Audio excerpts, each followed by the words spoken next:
Hey everybody, Professor Bill, Comic Book University. It's a wet cough. So what's going on all? Um yeah, um hey. I don't know what everybody's doing right now, besides, doing this. I wonder if you're doing something else besides this also, like multitasking, but yeah, I'm hanging out. It's funny, you forget which days are which. You know what I'm saying? I woke up this morning, I'm like, all right, so is today Friday or Saturday? Is it Thursday? What's going on?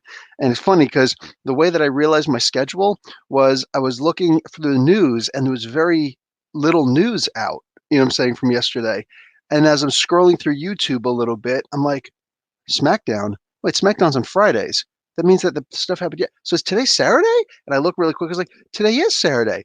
There's some SmackDown stuff, WWE SmackDown. So I'm like, ooh. So yeah, I decided to. Wow. That's the thing about freaking self quarantine, man. Just days after days after days. Kind of sucks. But let's talk about some comic books here and see if we can get our mind off of the real freaking world for a little while. Um, let's see what we got in the chat. Sabrina, yeah, what's up, Sabrina? How you doing? Hey, Professor Bill. CW1. What is CW1? Is that just the CW first season, or I don't? I'm not sure what that is. Teens don't take danger seriously. Equal superhero registration for Civil War one. Teens don't take danger seriously. Superhero registration for everyone. Outlawed. Teens take danger too seriously. Equal superhero ban for those under 21. Hey, when you think about it, like, isn't that something that we would do anyway? Like honestly, if you think about it, like with all the crazy stuff that went on, they just want to do something, like, oh, teens screwed up, so everybody's got to suffer. That's a very boomer kind of mentality, right? Now everybody's got to suffer and whatnot. In the real world, it'd be like, whoa, whoa, we're actually pretty happy with what everybody else is doing. It's you we got a problem with, you dumb kids, you know. So it's a I don't know, it's a more updated take on things. Give teen heroes a break. Nah, we must make them all suffer. By the way, sorry if I spoiled the two comics for you guys. Was supposed to start an internship at a pharmacy on Monday. Decided to hold off until things blow over. Hope I made the right choice. Mark, if it's an internship, depends. Is it a paid internship? Because I don't know. Like at the end of the day, risks are risks, and you're talking about like literally you'd be putting yourself in the place where people who are sick are going to be coming to your place of business. You know what I'm saying? It's like it's not just like, oh, I'm not self-isolated. I've got lots of things to do. No, no, no, no. This is specifically sick people are going to come to me. You know what I'm saying? So yeah. Now you might have made the right choice. Like there are people who are going to wind up getting respiratory infections when all of this happens. I don't know if you guys saw. Shoot, where is that video? There's this one video that was really good. I'm gonna have to put it in the Discord server so you guys can actually see it. It's a solid video, man, that really explains what's going on. Because a lot of people have been sending me videos, tell me, oh, here's the latest on coronavirus. I'm like, I really don't have any interest in watching this stuff that you're sending me. The big thing that was out 2 weeks ago, I remember I've been railing against this, was people talking about, oh no, what do you call it? Heat. Heat helps. Heat helps to destroy it. And it's like, no, it doesn't. That doesn't make any sense. Why would heat help to destroy it?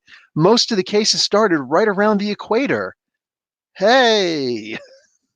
So it doesn't make sense. What are you freaking talking about? In fact, the corona virus, when it was just in virus form, originates from Africa. Not this one, not this particular one, but corona as a whole originates in Africa. So what now? Like too much misinformation out there, and I'm trying not to, go too hard on people for doing things like that, but like There really is a lot of misinformation, and that's super dangerous because if you think, oh, well, I can just go in and take a hot shower for 5 to 15 minutes and then I'll be okay, it might give you the inclination that you can take a risk to go out and do stuff, you know? Nah, man, it's not gonna happen. At the same time, how many people have been watching like, my wife and I watched for the past 2 nights, we watched, Cobra Kai, season 1. I already watched season 1, I didn't watch season 2 yet, but I just got a DVD not too long ago. Season 1 and season 2 are both on it, and I'm just like, "Whoo." So my wife only watched the first 2 episodes because, we didn't have, YouTube Red. I watched it over at a buddy's house and freaking loved season 1, like, we just binged it that night, you know? But what do you call it? So I came back and was like, "Hey, let's check it out." And he just kept on saying, "YouTube Red, YouTube Red, YouTube Red." This was the very first YouTube Red, feature ever. So I didn't understand what YouTube Red meant at the time. Apparently, it means you got to pay for it. So I'm there with my wife, at home, and I'm like, "You got to watch this; it's an amazing series." So we're sitting there watching episode 1 and episode 2, which were free on YouTube, and then all of a sudden, it's like, to watch Cobra Kai season 1, episode 3, you're gonna need to buy YouTube Red. I'm like, we looked at each other like, "We're not buying this. We're not buying another streaming service." Granted, this is before everything became a streaming service. So, yeah, I don't know. We'd have to see more things that are cool on YouTube Red in order to get it. It's like I'm not going to get it for one lousy TV series. Then again, my wife just got the Crave network because she wants to watch Picard whenever the episode comes out. So it's like you could wait the next day and see it on Prime. What are you doing? We've got Prime already. I don't want to wait until the next day. Unbelievable. Unbelievable. Anyway, so I just rewatched season 1. The last 4 episodes, 5 episodes were last night, and she watched all of it, for the first time. And she's just like, "Oh my God, I can't wait to see the rest of this. This is amazing. Wow." Like, I know, right? Anyway, had a big conversation, philosophizing conversation about stuff. So what do we got here? What else is here? Blah, blah, blah, blah, blah. Okay, let's say hi to everybody. Oh, whoa, wow, a lot of, geez, I didn't realize there were so many people here. I stopped the comments for a moment. Okay, Adnan, what's up, Adnan? Outlaw Champions was a great first issue. Heck yeah, it was. Bonjour. I'm saying it right now, I think, because my son is in his French immersion. I don't think that we're going to get the rest of grammar school for the rest of this year. Ooh. Reggie Simmons, what's going on, brother? Pose Poems, hola. Um, da, da, da, da. Come on, Professor. Friday is Juma. You know this, though Juma is canceled where I live. As well, it should be. I'm really disappointed in a lot of the stuff that I'm seeing. For anybody who doesn't know, Juma, the proper pronunciation, but Juma means Friday in Arabic, and it very specifically mean like when you say that in the Muslim world, it genuinely means like this is Christians usually have church on Sunday. Um, uh, Seventh Day Adventists and um, Jews have their Sabbat on Saturday, and Muslims have their Jummah on Friday. Jummah on Jummah. Anyway, so that's like whatever that it is what it is. There's this thing when I was in the Middle East, when I was in Saudi Arabia, you'd hear the call to prayer 5 times a day, and it was a big deal. It's like everybody's supposed to leave and go to the masjid and they're supposed to pray, and you go there and that's literally like 5 times a day. If you can hear the adhan, then you're supposed to go. Problem is they put it on a loudspeaker, which is like, that's not fair because that means it's going out farther and people who are farther away who would not normally be expected to go are now expected to go. But whatever, it is what it is. Anyhow, so with Fridays, that's like an hour long service or so, hour and a half, usually about an hour. Anyway, when they do the adhan, Hal al Salah, Hal al Falah. Yeah, Hal al Salah, Hal al Falah. This means come to prayer, come to success. I forget how you say it. But when it rains, whenever it's raining or God forbid snow, which never happens, well, where I was at, it would never happen. Nor in northern Saudi Arabia, we do get snow. All right. But in general, there's no snow, but every so often it does rain. When it rains, even a trickle, it said, no, no, no, no, it could be slippery, so you stay home. And this goes all the way back to the time of the Prophet. The Prophet would actually say this. This was a part of the new version of the Adhan during his time. It'd be like pray in your homes. I forget how you say that, but the term is pray in your homes, pray in your homes. So, it's like, now's the time for salah, now's the time for prayer, but don't come to the masjid. Pray in your homes. It'll be safer. So the order in Saudi Arabia from the government was make sure you tell everybody, do the adhan where you say stay in your homes all the time now. Unfortunately, a lot of people in a lot of the imams, the religious leaders in Saudi Arabia, they weren't not just in Saudi Arabia but other places also. But I know specifically about Saudi because I still have so many friends over there, who talk about it. They say, come to prayer, come to prayer. It's like, hold on, let me get this straight. You freaking dummies, and yes, I'm calling certain imams dummies. Okay, you dummies want to ignore an edict coming from your government. You want to ignore the idea that a little bit of rain is too dangerous, but oh, a freaking pandemic is okay. Dude, y'all got to wake up and recognize what the hell's going on here. You know what I'm saying? There is nothing in the Bible, in the Torah, in the Quran, or in any other religion that I've ever read that says, don't worry, we will protect you from disease. We will protect you for this. Like, dude, we've got to get out of that mindset. You know what I'm saying? I was bringing up Cobra Kai recently because there was the scene where Johnny and Daniel bowed to each other and they were really close. Their faces were really close to each other. And actually, I think it was Johnny's son. Anyway, and my wife and I both looked at each other and as a joker, like social distancing. It's like, oy, oy. So hopefully they get their heads out of their butts and freaking figure life out. Yeah, that stuff has to be done at home, man. What's up, Raven? How you doing, brother?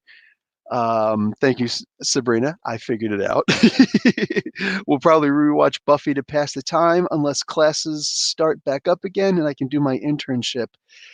Buffy. All right. Well, hey, make good use of your time. Actually, realistically, make super extra good use of your time, my peeps. Listen, let me give a little bit of look. I'm wearing this on purpose. All right. I also meant to throw this on jewelry, which I never wear, but I'm gonna. Okay, nope, doesn't fit on my my regular finger, so I'll put on my ring finger instead. Oh, for crying out loud! Look what I just did. Anyway, what do you call it? So don't forget. See, like our habits, right? Our habits that we need to break. What do you call it? So remember the willpower. Don't go outside. I literally thought to myself today, you know what? My kids. I'm going to take my kids out today because they're going stir crazy. You know, what I'm saying my 6-year-old kind of gets it. He's like, coronavirus is changing our lives forever, and I was like, yeah. Well, don't worry about the forever thing because humans have notoriously short memories. You know what I'm saying? But it is changing our lives drastically right now and for the foreseeable future. Because I was like, listen, we're not going to go outside. It's too dangerous. It's too dangerous to go outside because you think of because I just wanted to go to a park where hopefully nobody's going to be at. And if any kids come over, be like, hey guys, you guys stay over there. We're just going to go over here. You know what I'm saying? But like it's too dangerous because there's going to be things that we have to touch to get. Even though we would just walk to the park. In Canada, there are parks everywhere, and I love that. I don't like the idea that our yards aren't very big, but I do love the idea there are parks everywhere. So it's a very communicable, place to live. Anyway, yeah, so we were going to go and I was like, you know what, guys? No, it's not a good idea. There are too many things that we would have to touch to get there. And excuse me, while we're there and I just don't want to take the risk of it. Um, yeah, yeah. Also, I'm going to say something that's a little bit, some people aren't going to like this, but be extra careful. I don't think I'm going to go to the comic book store this Tuesday. You know what I'm saying, for the thing. Like at the end of the day, I hate to say this. I genuinely hate to say this, but one of the most dangerous places to go is actually a comic book store. I know. People are going to be like, "Wait, what?" Look, we've discovered that on regular surfaces, the COVID-19 virus, it's a virus. It's not a disease. Coronavirus. It's a disease, not a virus. A virus dies when it goes on a surface. You know what I'm saying? Like AIDS. If you got AIDS in your blood and you spill some on the ground, you're still not supposed to mess with it. But if you touch it, you're gonna be okay because it's a virus. It will die when exposed to sunlight or air. You know what I'm saying? It automatically dies. A disease, there's a layer of fat around it. So it survives. It can survive on surfaces and things like that. It's upgraded. It's metastasized within itself. You know what I'm saying? Anyway, um, so what have you now? On copper, it can exist for up to 4 hours, which is like, oh wow, that's awesome. I should start getting copper plates, right? On cardboard, it can survive for 24 hours. Cardboard and paper, it can survive for 24 hours. Okay, that's a little bit dangerous, but hey, you just keep it there and you're fine, right? On plastic, including Mylar, the Mylar bags for our comic books, it can survive for up to 3 days. Hate to say this, there, my peeps. Comic book store is one of the most dangerous places to go right now. So, upcoming comics, I think we're going to be promoting the Marvel Marvel Unlimited app, the DC app, which you can also get the the the TV shows that they have, the Swamp Thing and all that, and Comixology and places like that. It's bad for the comic book stores, and I hate the idea. Like I talked to Carlos last week, and he's like, well, we had a private conversation. One of the things he's saying is like, make sure you tell people to support their local comic book stores. Yes, I will do that. You know what I'm saying? Like, I'm not going to put people in danger, but as long as you add certain things like you're going to, mail it to people or you'll do a front door pickup so people don't actually have to come into the store, you'll actually go outside, which is good for you, by the way, then I'll advertise that. But I'm not going to advertise people to come into the store and hang out and stuff like that like usual. We have to pay attention to the laws, which are mostly provincial out here in Canada as opposed to federal. So there's that. Well, national. So, but this time I think I'm just going to be a little bit smarter about it, recognizing the new information that we have, and we have to treat this seriously. So I am sorry, guys. I'm recommending digital comics. Yeah, I don't want comic book stores to go out of business. I do hope that small businesses get taken care of. I don't need large businesses to be taken care of. I'm so sick and tired of large businesses getting bailouts because all they're going to do is do stock buybacks, which means they're going to enrich themselves. I'm so done with that. But I will say that these smaller companies, like comic book stores, need to get bailouts. When they're talking about, hey, maybe we should do something for people to make sure they don't have to pay their rent for 60 days, saying, yeah, 2 months of not paying rent would be great for regular people. How about for small businesses also? I'm saying? Let's do that. Let's do a rent repayment thing right there because, forgivable loans. How about we do stuff like that? I'm saying? Government, federal mandated forgivable loans. I think that we should undeniably do that. That includes our hobby and game stores. That includes not I'd say like if you have a chain of restaurants, screw you, you're on your own. You know what I'm saying? But everybody else, like if you've got one restaurant, if you got a diner, yeah, absolutely. Absolutely. You know what I'm saying? If you're an actual small business, if you're a franchise or something like that, 100%. Yeah. You know what I'm saying? You should be taken care of. But we don't need to be helping out the giant food chains. Walmart doesn't need our help. Let's be realistic. These guys can help them damn selves. Anyway, yeah. So, oh, Tim, hey everybody. I hope everyone is staying safe. Expecting Comic Book University live stream to explode in these dire times of boredom. We'll see. I'm throwing out content, man. I'm throwing out some content once a day, just trying to do, minimum once a day, trying to get people. Unfortunately, a lot of people aren't interested in some of the things I'm saying, like the darkness. People are like, who cares about the darkness? Well, that's why I'm putting it out so you do. Who cares about the issue 5 through 8 of Transformers from Marvel? That was back in the 80s. Yeah.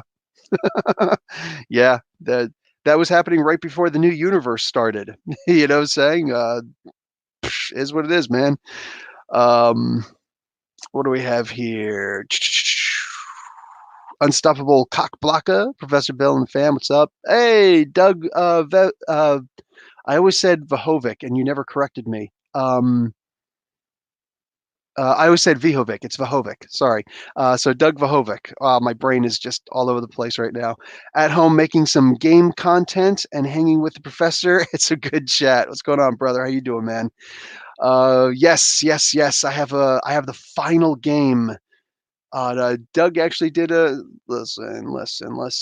If you guys are interested in some good, superhero RPG stuff, I run my Face Rip group. I have season 3 on my channel. You can look up FASERIP, Face Rip. You can go and check that out because, hey, good stuff. And what do you call it? You can actually see a role-playing game where people play superheroes and interact in the Marvel universe. And season 3 is up on my channel. You want to see season 1 and 2? That's over on Nerdarchy. So go check out Nerdarchy. It's all one word, and look up Face Rip Nerdarchy, and you'll see it. You'll believe me, you'll find it. And 2 whole seasons of fun there. And then come on over because season 2 actually bleeds into season 3, and I'm right now currently running season 4. Hitting a snag with the Atlantis team, but hey, things happen. But the other team, I've got one more episode left to run with these guys, and then suddenly that goes up on the air. So whatever, man, it is what it is. If we got to run a different team, I'll run extra teams because I do want to get some good games going. Anyway, this way it's just something to pass the time. What's going on, peeps? Rough week in comics. It is, Alonzo. It is. Digging the Green Lantern shirt. Why, thank you. Thank you very much. It wasn't paid. Okay, there you go. It wasn't paid. So, Mark, yeah, you probably made a good choice. Good decision. Hey, Cryptid, what's up, brother? It was good to finally hear your voice for once over in Discord. That's one of the really cool things about the Discord is I actually get to hear your guys' voice. You know what I'm saying? I get to hear from you guys instead of like a little like comment here and there. I actually get to hear you guys, which is awesome. So there's some interaction there, Let's see. Martin P, what's up? Batman first coronavirus, and Mark is back. Season 1 so far, I like it. Sergio, what's going on? Batman wins because he's Batman. Corey is here. What's up? Okay, I'm gonna go down to the bottom here because there's a lot. Batter is here. Anybody? Oh, Mitch Joel is here. What's up? They're suddenly very busy and community oriented. Why now when they're worried? Why not always to beat off Amazon and be better for the local community? To not have battled Amazon. No, yeah, I'm going to agree there, Mitch. You know what? Let's kind of buys me all these local stores are suddenly doing drop-offs, pickups through the door, calling customers. Okay, yes, I'm going to agree with you. And there's a very libertarian aspect there. Understand this libertarianism for the most part. It's funny. Like this is why I really wanted to have a debate, a conversation, but a debate with for crying out loud, what's his name? Young Ripa, because he's a avowed libertarian. I want to comment how libertarianism really doesn't exist anywhere else except in the United States, because there's no other reason for it to exist anyplace else. This idea that we should live free or die hard. It's like, what exactly does freedom mean? Free market? No, free market is a terrible idea. In and of itself, free market is a terrible idea. I'm glad that there are restrictions and regulations. Otherwise, we'd be completely screwed. The whole world would be screwed, right? Or at least the country that, this exists in, America, everybody would be completely screwed. No regulations, which means no FDA, right? No USDA graded beef. You know what I'm saying? It's like, oh no, you could do whatever you want, whatever kind of meat, do whatever you want. Because, hey, if somebody gets sick and dies and gets poisoned and whatever, you leave them a bad Yelp review. It'll be fine. bruh, bruh. You know what I'm saying? Like, no, we need regulations. We need regulations. I was actually debating a lawyer on this recently. It's like, if you build a house and you screw something up, whatnot, it's like, oh, there are no regulations, so whatever. It's like, yes, but there are laws that you could turn around. You can sue them for knowingly. I was like, please stop, because you're citing laws, which are regulations. Even in and of themselves, they're regulations. Like you're a lawyer arguing with a philosopher. What was the whole purpose of Socrates? Socrates used to go up to lawyers and say, "What is law?" They'd be like, "Oh, well, there are laws for this, laws for that, all these different laws, and blah blah blah blah blah." He's like, "I didn't ask you about laws. I said, what is law? Just that alone." And they're just like, "I I don't know how to answer that." And Socrates would wisely say, I'm smarter than you because at least I know what I don't know. At least I recognize what I don't know. You know what I'm saying? Like literally trying to understand, like, what do you compare it, an axiom with chaos? Like, what exactly are we looking at here? And chaos is not necessarily anarchy. Anarchy is just a small form, one exaggeration of chaos. It's not chaos in and of itself. It's still an ordered, structured form, although there's not a pre-existing structure for it. So, like, genuinely look at what we're talking about here. And when we look at something like, oh, comic book stores should be doing this, that, and the other thing, you're 100% right. Mitch is 100% right on that. They should be diversifying. Dude, with all due respect, I've been talking to Carlos for the past year about doing mailers. Like, bro, this is how you're going to, every single time that I said, hey, he's willing to mail it anywhere, because he's like, oh yeah, what do you call? I'm going to do such and such and such. Like, are you willing to mail those? Because you know that my audience is international. Are you willing to mail those at their shipping? At their shipping, but they have a chance to get whatever it is that you're selling, if you so choose. Are you willing to do that? He's like, if they're willing to pay shipping, yeah, I'm absolutely willing to do that. I was like, all right, dude, don't screw me over. Don't put me up in a situation where it's like I'm saying something and you're just going to be like, oh yeah, Australia can't ship out there because it's too hard, because you said you'll do it. So you'll do it. New Zealand, Australia, China, Japan, everywhere in the East, you're willing to do that. Yeah, yeah, yeah. Okay, cool. But he's only willing to do that when I say that he's willing to do that, which is like, Carlos, like, he needs to get on this, man. He's done a couple things where it's like, what are you doing, brah? What are you honestly doing? He says that CDCs are too hard. They're too much work. They're too much of a headache. And I'm like, bro, you do realize that we have access to, like, and he has also, he's friends with a lot of these comic book creators and their agents, which is technically more important. When he had his booth over at Fan Expo Canada, Jim Lee came over to hang. Like, Jim Lee was only there for one day. Jim Lee came to his booth. Didn't go to anybody else's booth. He walked over to Carlos's booth. Granted, Carlos had like 6 tables. So he bought 6 tables to be there. Saying, because he has a huge, caged it off and everything. Carlos's store is huge. You know what I'm saying? Gotham Central, Comics and Collectibles, right here in Mississauga, Ontario, Canada, is freaking huge, and it's a beautiful store. It's a great store. But Carlos isn't thinking global enough. Like, he's big and he gets a lot of these CGCs coming in, and there were so many there that it's like, hey, everybody else is sending a couple CGCs over there. Yeah. What do you call it? He, and also, oh crap, not Mitch Gerards. Who's, oh, for Christ's sake, what's his name? Greg Capullo. And Greg Capullo, you can go and check out on the Instagram and all that stuff. Greg Capullo also came over and hung out with Carlos, and the team and the crew at their place on a Saturday to do CGCs over there. Because, like, hey, if you're anybody who's curious, the CGC is basically you sign a book, a comic book, and then you automatically have witnesses there, and they'll take pictures of the guy himself, the person, his or herself signing your book, and it's like, oh, this is official. This is not a forgery. This is an actual signature by whoever. Bang, check it out.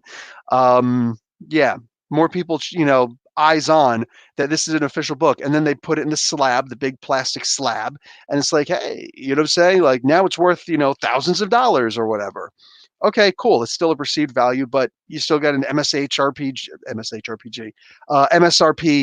manufacturer suggested retail price on there. So yeah. and the book is graded. It's like, oh, it's a 9.8 grade. It's a really good grade, you know? So, like, Carlos actually gets these people over there. It's like, bro, why are you not charging for this? Why are you not saying? Because there are so many Canadian writers right now. You tick them off. You look at all the people who are Canadian exclusive, you know, for the most part. Yeah, they'll go to some of the big shows someplace else, but these guys aren't going to Europe. They're not going to Asia. They're not going to Australia. They're not going to these other places. They're only here. So he needs to take advantage of that. And he's just not. And that crushes my soul, man. Like, get on it. Get on it. Um, kill off the darkness and make Bagel the new darkness. Oh wow. Oh wow. She might already be. Trump is giving $3,000 per household. Did he actually sign that in? Because I didn't see that being signed in. Um, and yeah, it's funny how socialism works when like we really need it. V is here, brah. Ron for who's Ron? Ron Burgundy? Who's Ron Swanson? Okay, I'm gonna have to look up Ron Swanson one of these days. Let me see, Ron Swanson. Can I just take a look? What is this? A fictional character. Gotcha. Okay, you got me. Tank Nielsen's here. What's up? Captain Marvel writer writing Deadpool and just kept repeating Captain Marvel 40 times without once mentioning Kelly wrote Deadpool and Mr. and Mrs. X. Ripa has problems, man. Ripa's got his problems. Everybody's got their problems. So I'm not like, this isn't an insult. That's not who I am. And there's people who loves to take an insult over anything. It's like, you just insulted me. I don't think you actually understand what an insult is. Plus, us guys who are in the military have a much thicker skin. So sorry, bro. I can call you a mother effer and not really consider it an insult. Also, that helps me being from Jersey because we call each other mother effers all the time. Capullo's freaking awesome. There are tons of old comic strips and comics that don't get enough love. The original Popeye strips, Joe Palooka, and 70s comics. Batter is right. Mike Syke. One upside of COVID-19 is it seems to be a reset button. The entire world, everyone has been working themselves to death since 2008 around here. I'm going to look at this in the most positive light as possible and say that you are indeed correct. You are indeed correct. I stopped living in Jersey because I didn't want to use my, I didn't want to work engineering anymore because of military contracts. I hated doing military contracts, so I stopped engineering because it was too hard to find jobs that didn't have that. And then you upend your life and it's like, you know, oh crap. You know what I'm saying? Oh crap. You know, they suddenly took a military. I worked at two really good jobs that all of a sudden started taking military contracts and like, damn, dude, and you got to upend your entire life and start all over again, another company. It's like, dude, I just can't do this anymore. So I left and I wound up becoming a baker. Very different, huge difference. I wound up becoming a baker. You know what I'm saying? And didn't really go too much or any place. But then, you know, while I was doing that, I was studying marketing, you know, specifically business finance, but with or business management, I should say, with a specialty in marketing. Anyhow, I forget about it, dude. What have you? What was I saying about this? Somebody was saying something. Crap. What the heck was the comment? It's going like really fast. Oh, yes. There we go. The reset button. So anyway, yeah, so when I finished, while I was trying to look for a job doing that, I couldn't get a job doing that. I couldn't get a job, like a regular job, because I didn't have any experience, and I was older. I was in my 30s. You know what I'm saying? I was actually 30. I was 30 years old. Or was I 31? Anyway, I was like 30 or 31, and I was just like, dude, I can't find a freaking regular job. I'm finding internships, and like, I don't need some damn internship. I need an actual job. You know, what the hell's going on? So I took that time, and I also on the side, because I was talking to my wife, and I was doing, you know, I just got married around that time. Excuse me, and I was like, you know, let me do my English as a second language course, which was like a 6-month thing, and I was intense. So I was just like, bam, but I was doing that while I was working 2 full-time jobs, one as an auto mechanic, one as an electrical technician. But for low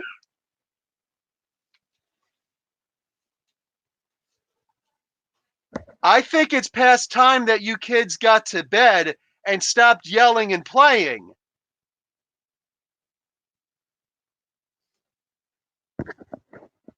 Unbelievable.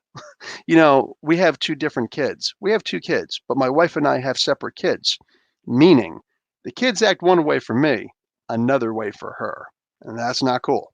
It's one of the things why, when you talk about the, um, what do you call it? Single parenting. Single parenting sucks because you need both. You really need both. You know what I'm saying? I know. I was raised by a single parent. Um, U.S. Postal Service over Amazon because Bezos is paying 1.2 percent tax rate. They all have 1% of our money. The 1% of all of our money. Oh, 100%, dude. 100%. They've got all the money. He didn't pay any taxes last year. He didn't pay any taxes. Amazon, biggest company in the world, didn't pay any taxes. Are you ready for Dark Knight's death metal? Yeah. After Hell Arisen issue number 4, I am so ready for it. So ready for it. Oh, so what was I saying before? Baker works with dough. I'm sorry. I was there. Had to. It's all good, Paula. What's up, Paula? How you doing? But what do you call it? Yeah, the situation. We do have to have a change in life. Anyway, yeah, I was working 2 full-time jobs plus going to school, and I could barely pay rent. You know what I'm saying?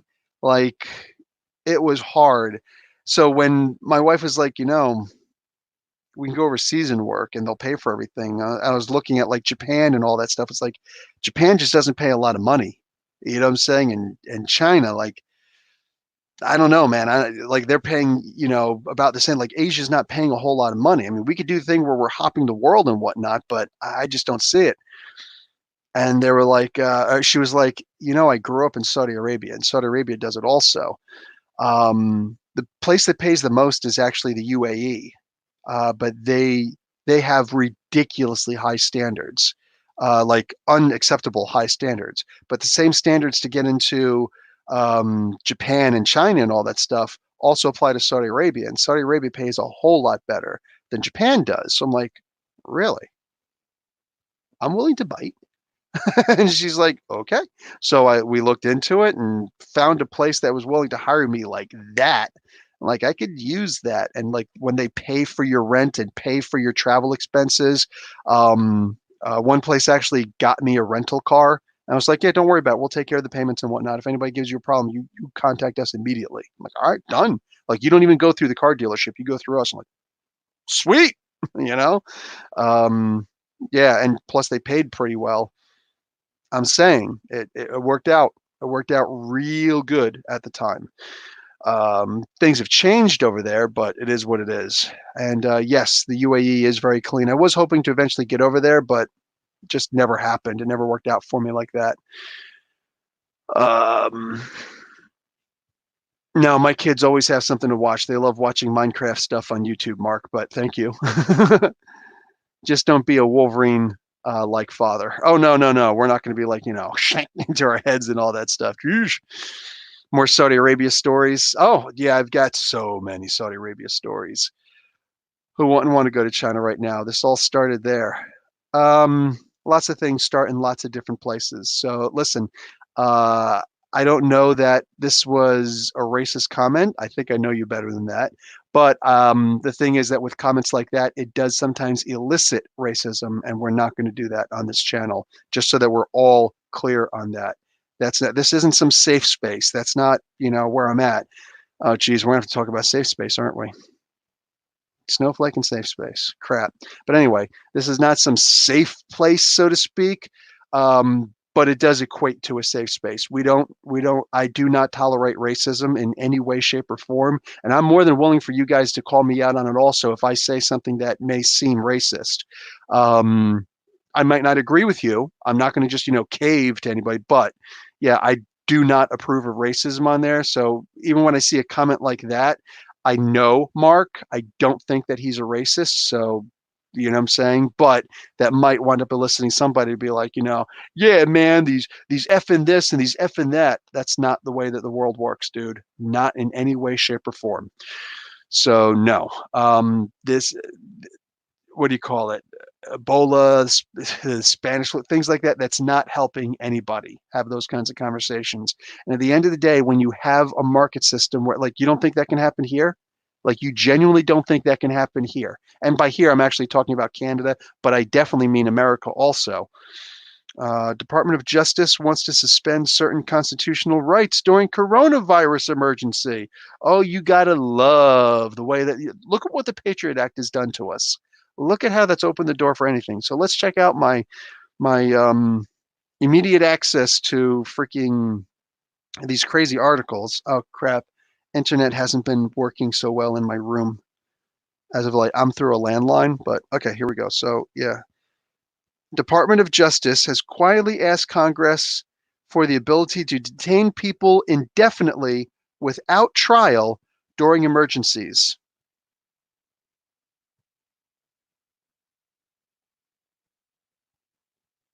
Yo, man. Yo. You think about these people that are trying to take advantage of this stuff. You think about it. Like, dude, people are freaking nuts, man. Like Department of Justice doesn't already have all the freaking power in the world. They want more? Indefinite detention. I'm sorry, has anybody heard of habeas corpus? It's the whole reason why the US Constitution was made in the first place, bruh. Like like habeas corpus is the predecessor. Well, essentially the predecessor. It's the whole reason for the Magna Carta. When people went up to the king in England and said, "Hey, we want from now on you to be able to tell us what we're being arrested for when you're arresting us. You can't just arrest us for nothing. We demand this, or the people are going to riot." That's how bad it was. We're going to effing riot. The pitchforks and the torches, dude, they're coming out in force, and it's your head we're coming for, king. And the king was so scared of the people at this particular moment. He was like, "Fine, I agree to your Magna Carta." And that gave America, well, before they were America, the inclination to say, well, hey, you know what? No taxation without representation. Hey, how's that no taxation without representation working for us right now? It's not working at all. It's not working at all. And I'm honestly surprised that we don't have pitchforks and freaking riot gear available right now because, dude, it's ridiculous. Coronavirus would be part of a superhero origin? Oh, it absolutely could. Absolutely could. Not coronavirus specifically.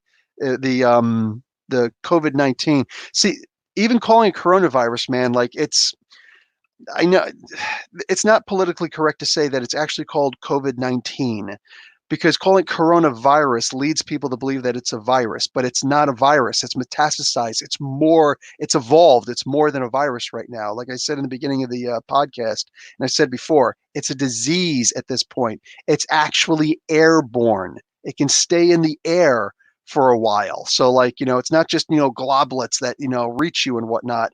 No, it can actually stay in the, it could stay on surface. It could exist for a long period of time, depending on the environment. Like I said, on plastic, it can survive on plastic for up to 3 days. That's not a virus. That's a disease.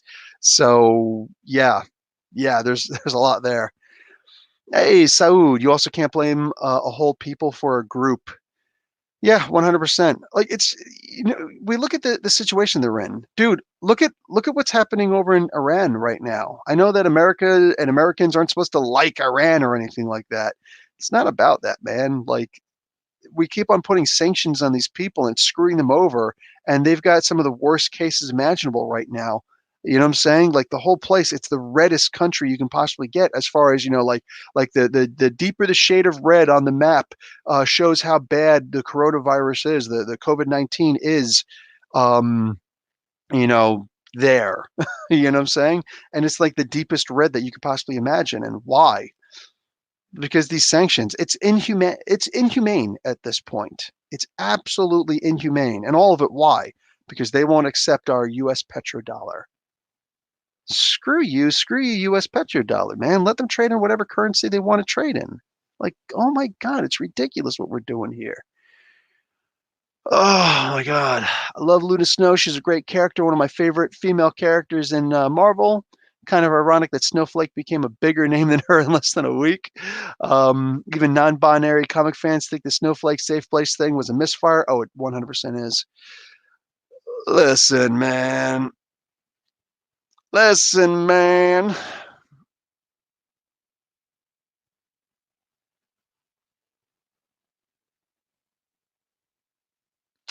Sorry, reading some silly comments here. I guess we're just having some fun, so it is what it is. What makes it a disease and not a virus? You went through that too fast. I'm not that smart. You're smart. What do you call it? There's different kind of smarts, though. Who would say that? Whenever we think of geniuses, we think of Albert Einstein, Nikola Tesla, people like that. But who's going to argue that William Shakespeare is not a genius, right?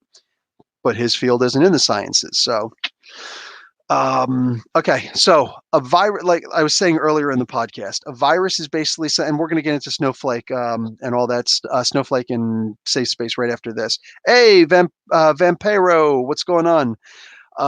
That's Ario Anandito in the chat, artist extraordinaire for Atlantis Attacks and a whole bunch of other really good stuff. So, what do you call it? A virus is more of a general term as opposed to disease, but make no mistake, a disease is more general term, but it also does have its specificalities. So, a virus like AIDS virus, if I don't have AIDS, but if I have AIDS and I cut myself and some blood falls on the ground, it's immediately exposed to the air. You can't get AIDS by touching a surface where somebody bled that has AIDS, unless it's like a bucket of blood and you put your hand in it somehow. Okay, and you have an open cut, you could get AIDS that way potentially. But for the most part, unless you have like a cut, you both cut each other and do the Blood Brothers thing. Remember Blood Brothers back in the day?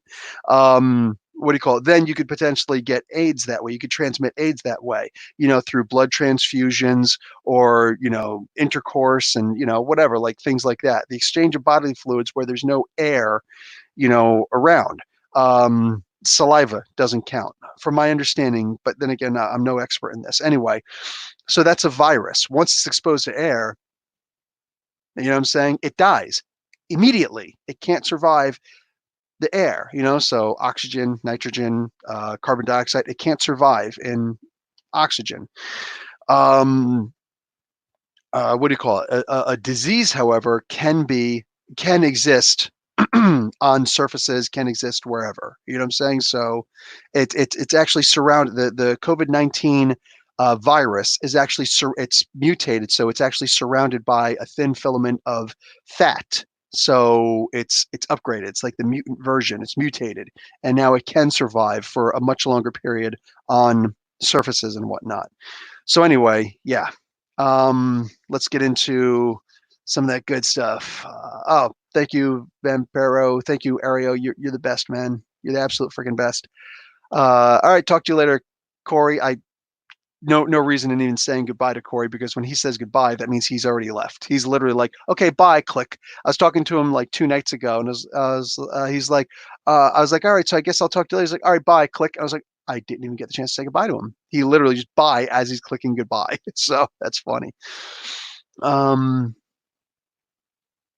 Yeah, that was something else, man. That is something. You know what? I wonder if we can actually ask Vampiro, dude, what is up with Amadeus going full Hulk for a second there? That was surprising, right? I talked about that in my review, and Cryptid's very curious himself. Huge fan of the Eastern the Pan Asian characters. What's going on, Sterling? How you doing, brother? Zebra Runs and Champions didn't flop because the comics quality, because the previous run marketing. Better, very specifically, the Champions by Jim Zub was actually a very popular comic book whether people wanted to talk about it or not. It was a very popular comic book, but they were able to see the number of downloads on that far exceeded what a lot of other comic books were downloaded also. So I'm talking illegal downloads. So yeah, that was actually kind of a big thing. I talked about that back in a couple months ago. Mutant Age has just begun. In the Strange Academy book, you think Magic and Scarlet Witch. I'm not even reading the book. I read the first issue and I just didn't really like it too much.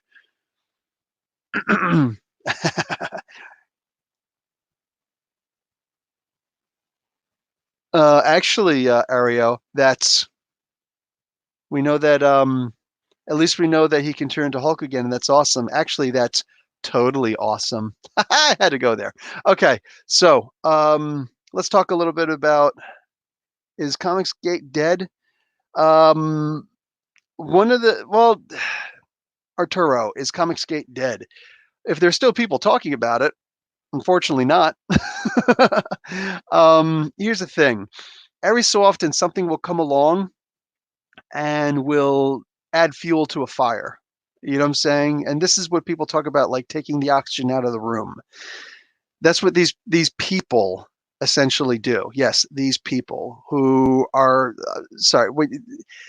It's one thing to say, oh, ComicsGate isn't this, ComicsGate isn't that, and then you go there and you see, yeah, it is. Yeah, it is.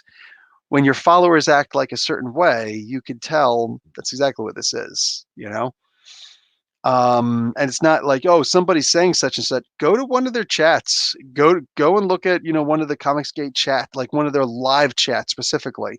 You could go and check out the comment section also, whatever, but go and check out the live chats. And when you see like people are just screaming about, whatever, like with me, I just got finished talking about, oh, there was a chance that such and such and such is a little bit racist, right? So I don't want anybody to say something that's racist. So that one thing that, could potentially turn something into racism, let's just cut that out right away. I don't want to use those kinds of terms, those kinds of, that kind of language here. I don't want that in the chat because I don't want anybody to think that racism is okay here, And if I see somebody comes in and they say something that's racist, I boot their ass out immediately. There's no warning. There's no warning. If you say something that's blatantly racist, bye. You know what I'm saying? Maybe you'll change, but I'm not interested in you changing. I'm literally not interested in you changing. Not here. This isn't a learning experience. You know what I'm saying? You try and do that stuff on your own. You can come back, like do what do you call it? In a way where you can't comment anymore. If you just shut your mouth and you want to learn, feel free to learn. You know what I'm saying? But if you want to come in and just start throwing in your racist opinions or your sexist opinions, you want to come in and start throwing your xenophobic opinions, I'm not interested in that garbage here. That's the true garbage in comics or any place else. That's the true trash in any place else. I'm not interested in that nonsense. So I will shut your ass up in a heartbeat. You know what I'm saying? Freedom of speech doesn't work in the private sector. That's not the way that it works, consequences are a very valid thing. So when I see ComicsGate saying, we're not misogynistic, sure. Go to one of their live chats and then come back out and tell me, what? No, everything they're saying about women is true. Oh, so you're one of them. Gotcha. There's no need for a conversation there. You know what I'm saying? I would love to have a conversation with somebody who wasn't an absolute idiot. You know what I'm saying? I'd love to have a conversation with somebody like that. But, you know what I'm saying? If it's just going to be some nonsense, then it is what it is. But when push comes to shove, when you come out with something, and again, like I'm not here to make personal attacks against anybody because that's not who I am. But I think at some point we have to recognize, and I want to talk about this a lot more with Chillmonger in my podcast. I want to go into exasperating detail, and that thing will come out tomorrow. When push comes to shove, I think that this Daniel Kibblesmith character is not good for comics. And we'll find out. We'll find out. We will find out. When I think it was on Tuesday, I was busy doing all of my comic book reviews and everything, putting this stuff out, and I saw that Marvel put out a thing on YouTube. Excuse me. and they said something about, oh, the new warriors. I'm like, oh, Trailblazer. Oh, okay, that looks cool. This looks like a character who actually looks like a lot of people in society. This works. I think this absolutely works. I don't have a problem with an overweight character. I have no problem whatsoever with an overweight character. This person, something data, something like, the Livestream or Snapchat, whatever the hell they're calling himself. I'm like, okay, interesting. So we're doing the millennial thing. We're looking at a way to make fun of boomers, I guess. Okay, fine. I guess, whatever it is, what it is. It is what it is. Um, Come on in, Bagel Bagel. Come on in, girl. Oof. So, what do you call it? It is what it is. It seems a little bit weird. It does seem a little bit weird. Whoop, come on up, girl. There you go. Hi. Hello. But, I'll put it down so y'all can see Empress Bagel. Hello. But oh, and B negative. B negative is one of those really weird names, but hey, I listen to rap, so I'm used to really weird names. Is what it is. I just bought the 50 cent the 50 the 50 one of the 50 cent CDs that I used to have, and I lost it, back in 2011. I just bought it again, and my wife was like, "Why are you getting 50 cents?" I'm like, "Because I like his music." I don't know what to tell you. Like, I like the music. Deal with it. And what do you call it? So she, whatever. Anyway, so blah, blah, blah. It's a weird name, but it sounds like a cool character. Okay, Michael Morbius's thing. His blood got on him, and he's now a living vampire. Also, okay, cool, whatever. But then these two mother effers, Snowflake and Safe Space. Look, Safe Space has a cool as hell power. He has the ability, or I think this is the non-binary one. They have the ability, because I don't have problems with pronouns. I'm not Jordan Peterson. Hell, Jordan Peterson isn't Jordan Peterson anymore. Guy lied about every single thing that he said in regards to that bill. Lied through his teeth about everything there was to say about that bill. Oh, you can go to jail for mispronouncing someone. No, you couldn't. That was never in the Canadian bill. The bill hasn't been changed, and just no. He went in, like, literally. Everybody thinks he's so smart. No, Jordan Peterson talks smart. He's got a very intelligent sounding voice. The problem is when you actually start listening to what he's got to say, he's a freaking blathering idiot, a blithering idiot. The guy's a straight up moron. In fact, if you look up a picture of, if you look up the word jackass in the dictionary, yeah, that old joke, you see Jordan Peterson there going, like, he's a freaking idiot. Oh, I used to have an IQ of 150. When did that happen? And how much lead in your water did you have to drink to bring yourself down to 70? Because this guy is a freaking moron. All right. Pretty good in the world of psychology, but hey, genius doesn't cross platforms like that. It just doesn't. So, yeah, Jordan Peterson, bite me. Anyway, he lied about every single thing there was to say in regards to that bill. As far as the character itself, Snowflake, though, or Safe Space, they have cool powers. They're pretty cool powers. I like that. Forms force fields, but only for other people. Can't protect themselves. Themselves. God, this is so hard. We need to find a different word for that. Need to find a different word for that. But anyway, for now, them, they, whatever. Can't cover themselves in a force field. I'm cool with that. Can't stand behind it. Has to be protecting somebody else. It's like a reflex to protect other people. I'm actually okay with that. A lot of people have that mentality. Heck, at the end of the day, most people who join the military have the exact same feeling. Hey, firefighters, all firefighters for the most part have that feeling. Most. You know what I'm saying? All but like what, a handful? Like when everybody else in the world is running away from a fire and firefighters run into a fire, hello, you know what I'm saying? That is something else. When you're a scuba diver and you jump down to go and help someone who's, whatever, and you pull the respirator out of your mouth and give it to someone else for them to take a couple of breaths of air to get, normal again. That's a pretty safe space kind of thing to do. Like this has the potential of being a great, great hero. The problem I have is freaking Snowflake. You literally just made a character so you can call Snowflake, which is one of the most jackass things you could possibly do. Snowflake in safe space. The person could have been named anything, and I think that we would have been okay, and could have been, you know, non-binary, could have been whatever, and I think that would have been a good character in and of itself, by itself, whatever. But you literally had to do Snowflake also. And what is Snowflake's superpower? The ability to make icicle shuriken.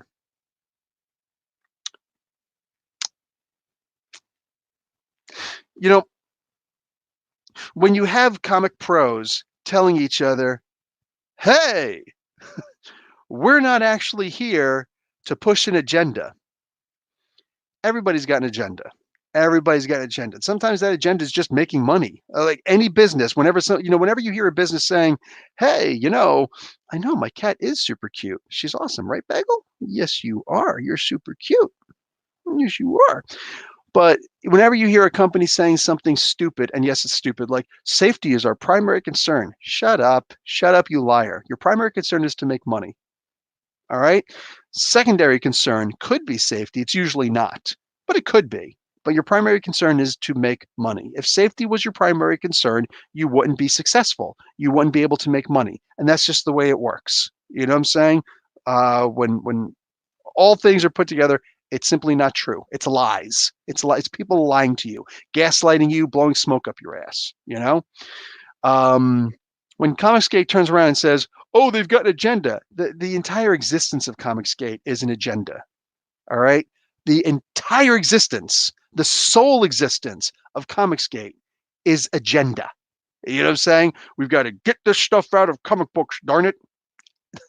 I'm sitting here reading a comic book right now, and I'm gonna do that tonight. I'm gonna wind up, I think, if I'm awake enough, I'm gonna do a spotlight story tomorrow for an Avengers story where the Wasp is not listened to. Uh, Hercules doesn't like the idea that um, Wasp is the leader because he doesn't respect the idea that a woman could be in charge, and he refused to listen to her. And this was back during the day when Jim Shooter was in charge of the comics, right? And Jim Shooter's like, "Listen, I don't want any overt blah blah blah blah whatever." He was really good with that, and for good reason. You know what I'm saying? But he still allowed for agendas to not be pushed. It's just like we can absolutely talk about what's going on in society. That reflects society. The idea of sexism, misogyny specifically, that exists in the real world. So by all means, you can push that, you know? So he made it so that, Hercules had a huge problem with Wasp being in charge because he couldn't respect a woman saying things. Like what, why are you even talking, Wasp? This is something that I don't expect a woman to be able to understand. And he's being a joke about it. And the second she says, "Hey buddy, you better watch your mouth," like, "What? How dare you?" He's like offended at any little thing. Like Hercules at the time was ComicsGate. You know what I'm saying? Think about that. That's exactly what it is. We want to go back to the, make America great again, when men could push women around, and when, black people didn't have nearly as many rights as they have today, and when gay was considered a psychic abnormally, whatever. It's like it's definitely some form of psychosis. You know what I'm saying? A mental illness. That's what they would say, back in the day. The psychology hasn't accepted that since 1974, I think, maybe 71. Like they haven't accepted that in forever. But hey, we got to push the standard. We got to push the norm, brah, brah. But saying like ComicsGate is nothing but an agenda. But when you turn around and you look at something like somebody like Kibblesmith, who's constantly trying to, like, I just don't think he takes. I don't think he's really looking at, I don't know. Because at the end of the day, the people in charge of Marvel, they're saying, "Yes, this is a good thing. Let's approve this. Go." He's actually saying go. Are you kidding me right now? Like, you're actually saying to go with something like this. You're actually giving the green light for these characters. And I'm all sorts of into what the Champions are doing right now with Outlawed issue #1. So into that. It's awesome. It's amazing. It's going to get a lot of people to come into comic books. and then you're going to throw one of these side books that you're supposed to read into it. Cockblocka, she's called Bagel because that's what she looks like when she sleeps. She looks like a bagel. I noticed that immediately when she was a little kitten. So I was like, oh, yep, that's her name. She looks like a bagel. So, and every cat I've rescued since has always had some kind of a breakfast name in one language or another.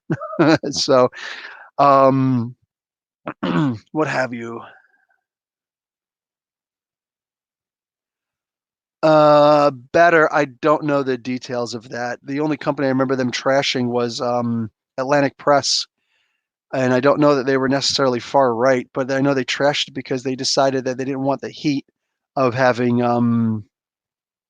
Meyer, Zach, whatever the hell he's calling himself, um, doing his comic book in their business. Like they just weren't interested in it. So they're like, "How dare you? You didn't accept one of our own." And it's like, yeah, whatever, man. So there was a very good reason to trash it, according to them. Anyway, what have you. So when I see a character like Snowflake, literally the power of this character is to make icicles that are shaped like snowflakes, big giant. So basically, ice shuriken. Apparently, can't do much of anything else with it. Just does that. So you literally made a character called Snowflake just so that you could have a character called Snowflake because you wanted to have Snowflake in safe space. Nah, man, this is just ridiculous. It's absolutely ridiculous. Oh, it's absolutely ridiculous. Yeah, cock blocker. The what do you call it? All the guys used to talk sexism back in the day, for the most part.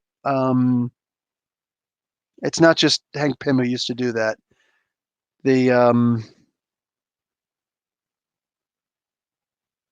what do you call it? Reed Richards used to talk sexist to his wife. You know what I'm saying? Because that was just the way. And it was written, mind you, this was written by Stan Lee and drawn by Jack Kirby. And even Jack Kirby, you know, he was mostly the storyteller in this. Stan Lee mostly just put the words and gave personalities to the characters, you know. But both of them wrote the characters like this because that's the way that people that was the norm, and it wasn't expected, much different than that. But they did, grow with the times. They did start to, understand their own mistakes. These aren't perfect human beings, you know what I'm saying? But this is also back in the 60s. And the idea that ComicsGate still does stuff like this says a lot. It says a lot. These are people who just like you, these people didn't even live in this time, for the love of God. You know what I'm saying? And yet they want to go back to it. Like when you think about it, it's like men have always been able to talk to women in a way where we were in charge and they had to be subservient. And it's not fair that in this day and age, when I'm alive, that we have to switch that. Tells me everything I'll ever need to know about you. Until you can change and grow up and recognize the world, tells me everything I will ever need to know about who and what you are. Thank you. Thank you for not making it hard for me to figure out who you are. Thank you for just telling me. Mike's site, comics work best when they're done in good taste. Even horror comics know where to draw the line. It's a generalization and not entirely true, but I hear you. I don't know, good taste. Taste is like, do you like the taste of chocolate? Because I know plenty of people who don't. You know what I'm saying? There's some foods I don't like. I enjoy the taste of Brussels sprouts, especially when you burn them a little bit. There are people like Brussels sprouts. I like lima beans. I don't like green beans though. You know what I'm saying? So taste is, and yes, I'm using this as analogous to the other, the homonym of taste that you're discussing specifically. There's lots of different kinds of tastes in comic books or any place. You know what I'm saying? Oh, these clothes work great on you. These clothes don't. Really? Because I think those clothes look great and I don't like those clothes. It's taste. Um, Anybody remember the gay member of New Guardians from the late 80s DC? This reminds me of that. The gay member of the New Guardians from the late 80s. No, I don't offhand. What do you call it? I do know that what you call it? Jim Shooter didn't want certain things pushed. Like he didn't want here.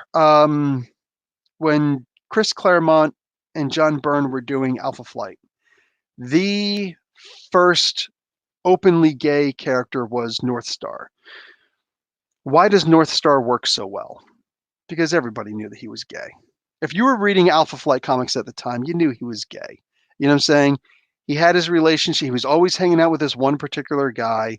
He was always hanging out with, with the guys. He would do like skinny dipping or like speedo swimming in his big pool with a guy. Yeah, like hanging out, sunbathing with a guy. There was never any girl in his life. You know what I'm saying? There was always a guy. It's like, growing up, I'm like, I think he's gay.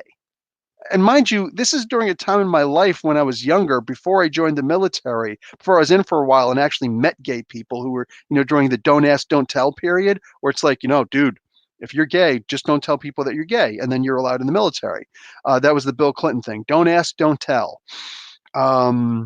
This was actually surprisingly good for the world because, for America at least, because a lot of things start in the military. I've talked about this before. A lot of things become acceptable in the military. One of the reasons why segregation became normal, or not became normal, but like segregation started to wane away. A lot of it, most of it was because of the civil rights movement. But the trick is, a lot of it also got support from the military, from soldiers specifically, because you join the military, back in the day, and it's like, oh, hey, you got black people in my military. What's going on? You don't belong here. And, they'd say things like that. And then, it's like, go to your water fountain and your bathroom and such and such. And it's like, oh, look, now all of a sudden we've got, what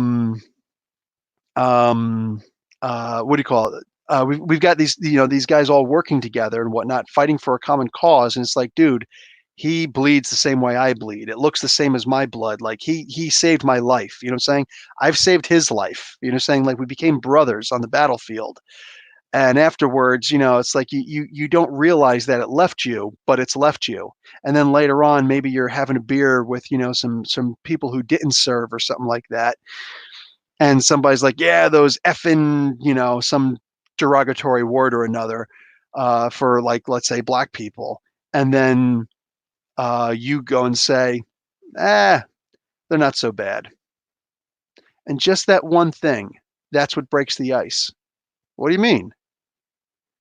I served with a bunch of them. They ain't bad. Really? Like, what do you mean? Well, they signed up same as I signed up. You know what I'm saying? They went in and they bled the same way I bled. They fought, like you have your freedom, not just because of me, but because of them also, so. And all of a sudden, it's like now it's a conversation. Now it's like a thoughtful process instead of just the whole, the block of no, black people are bad. It's like all of a sudden, you start to think a thought all the way through, or at least further than you did before. Yeah, maybe they're not so bad. Hey, if they're not so bad, maybe they're actually not bad. For me, I didn't have that problem in the military because we were already past that in the military. But gays were a problem. And I remember getting into a fight with somebody because there was the rumor that he was gay. I'm not gonna sit here and lie to you. I'm gonna tell you all the stupid things that I've done in my life too. I remember somebody sitting there telling me that somebody was gay.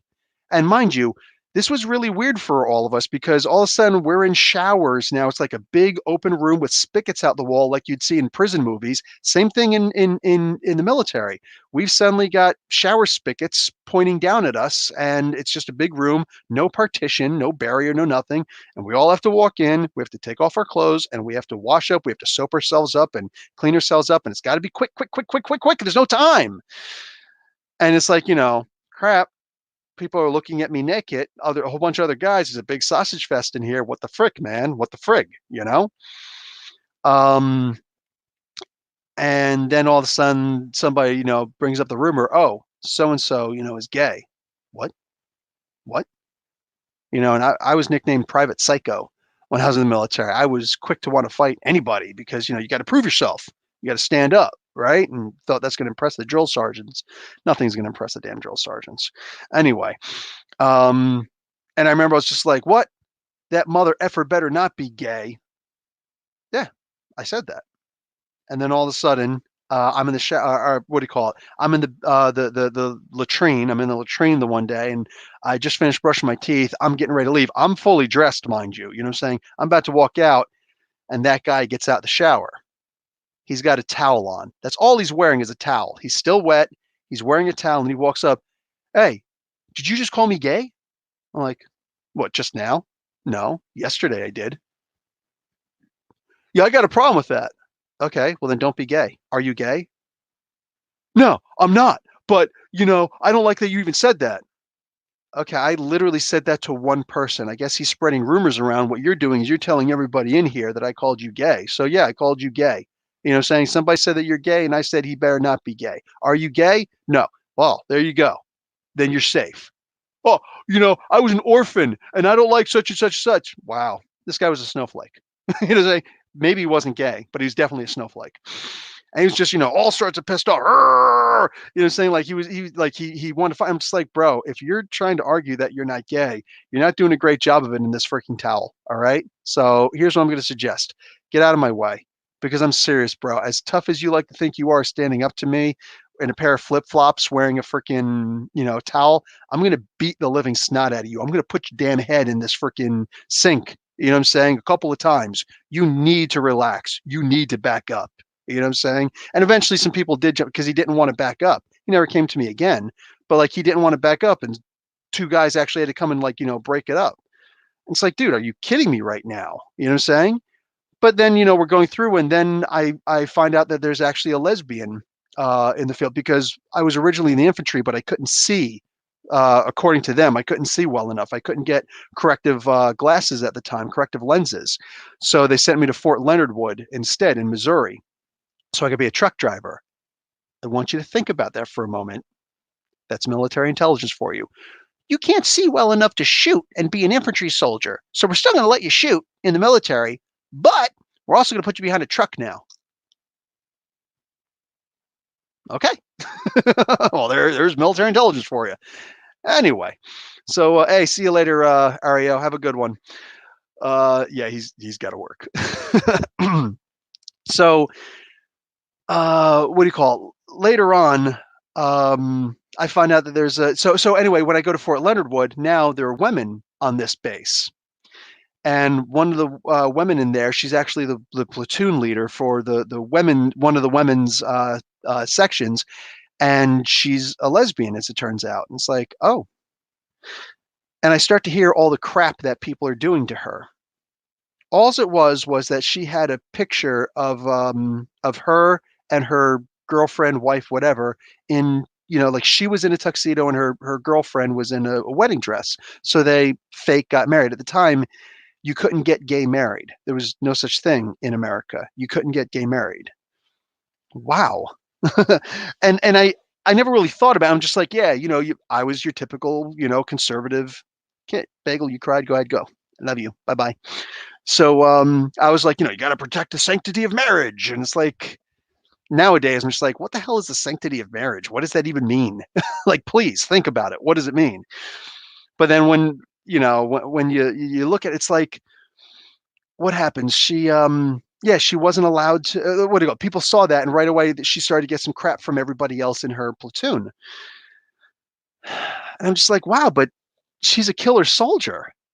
Like she's doing a really great job. I mean, I don't want her on the front lines with me because she can't like let's face it, most women's bodies can't, compete with what men's bodies can do. And that's a generalization. I know it is, but it's also a reality. If you can't, then you can't. She, however, could. And I think that she should be allowed to be an infantry soldier. I would be proud to serve next to her. You know what I'm saying? Like she was tough as nails. She could do pretty much everything that I could do. You know what I'm saying? And mind you, I was tough as nails. You know what I'm saying? Like I was always what they consider to be the perfect soldier. Tall and pretty strong. I don't have to be the strongest person in the world. They don't, fights aren't usually won with, oh, let's knife fight. No, they're won by being able to carry a rifle and go do it. And I was a heavy machine gunner. I had a 30-pound, rifle on me all the time with belts of ammo and canisters, But I would absolutely take her as my battle buddy, as my assistant gunner. I would 100% take her as my. She could run, she could move, she could carry her weight, she could carry whatever she needed to carry. She was tough. I was like, wow, maybe having some lesbians in the military wouldn't be a bad thing. She called herself a dyke. I don't know if that's a derogatory term or not. At the time, she called herself a dyke. I'm like, oh, maybe we need more dykes in the military. I don't know. But then I started to think about, more things. Well, at the same time, that other dude, whether he's gay or not, and he just, don't ask, don't tell, maybe maybe he is gay. And what would it really matter? He never hit on me. You know what I'm saying? And then you come to find out later on, some people, it's like, oh, you served? Oh, yeah, yeah, yeah. Oh, wow, and you're gay. Huh. It's like it's not that big of a deal because who cares? You know what I'm saying? Um, the military, whatever. This is a pretty long rant, but the military is good for being able to see these things, to actually have people work in close proximity with each other and realize they're not so bad, you know? So I dig it. I love the idea of it. The military is usually one of the big things that allows people to move on, you know what I'm saying, and just be better, to generally just be better and to think a thought all the way through. Because they are really intense situations. Um, yeah, I don't know, man. I went so into this, I don't remember the original point of the conversation. Just it is what it is. But yeah, the whole thing was about the snowflake character. I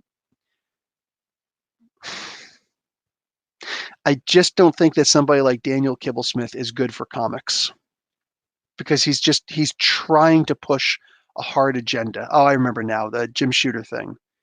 So Shooter didn't want an openly gay character. Like, I don't want it to be a thing where everybody's talking about and they're making into rights. No, this guy is, like, do it like with the X-Men, where it's the subtle, it's the innuendo, it's all that good stuff.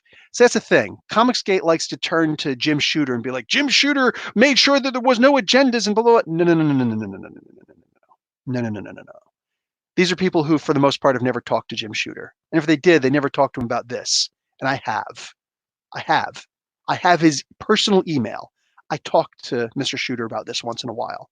Like, I've asked him before, hey, you never allowed a character like North Star to be openly gay, but you did know that he was being written as gay, right? He's like, I 100% knew it. I just didn't want to make it a big deal. I didn't want them to make it a big deal where it's like, hey, boom, I'm gay and this is my agenda and like we have to fight for gay rights. No, no, no, no, no, no, no, no, no, no. That's what we had the mutants for. And that's what we had. We did have the women's movement in there because, hey, and we did have anti-racism stuff in there. Not just don't be racist, specifically anti-racism stuff in there. We had all that stuff in the comic books, but we didn't want it to be the focus of the comic books because they're superhero stories. We wanted to be a superhero story. We wanted people to be able to read superhero stories and get this message on the side. If the message is more on the issue and less on the hero, that's when you have a problem. That's when suddenly people are going to look at the comic books like, oh no, this is, like I'm not here to read propaganda. Propagandize it, but don't make it the subject, and that's the bit. If you want to do a story arc about this, hey, sure. You want to do an issue about this? Sure, absolutely. Like we would have, they would have issues back in Stan Lee's time and whatnot. They would have the special message issue here and there, like, hey, don't be racist. Hey, don't be, which was supposed to include, gay also, but it didn't cross over anyway. Excuse me. Hey, don't be sexist. Hey, don't do drugs, right? Hey, don't be bullies. But we didn't want to make the whole thing about I am anti-bully man. You know what I'm saying? I'm anti whatever, anti sexism man. I am anti, drugs man. It's like because those comics wouldn't work. Those heroes wouldn't work. So that was actually awesome. You know what I'm saying? That it was a great way to look at it. And every so often you did have things like that show up in the comic books, but like even under Shooter, he did care about those issues. He did, he still does, but he didn't want it to be the focus. He wanted to be, slowly bring those characters through and those ideas. Snowflame, one of the most underrated villains ever. Alan Russett, thank you for the $5 super chat. I think that's where they've started to get off track in comics. Story isn't always the focus. Add in agenda to flavor the story, but the story and hero is first. 100%. Coming from a guy who makes comics. Go check out my review for Impact Comics.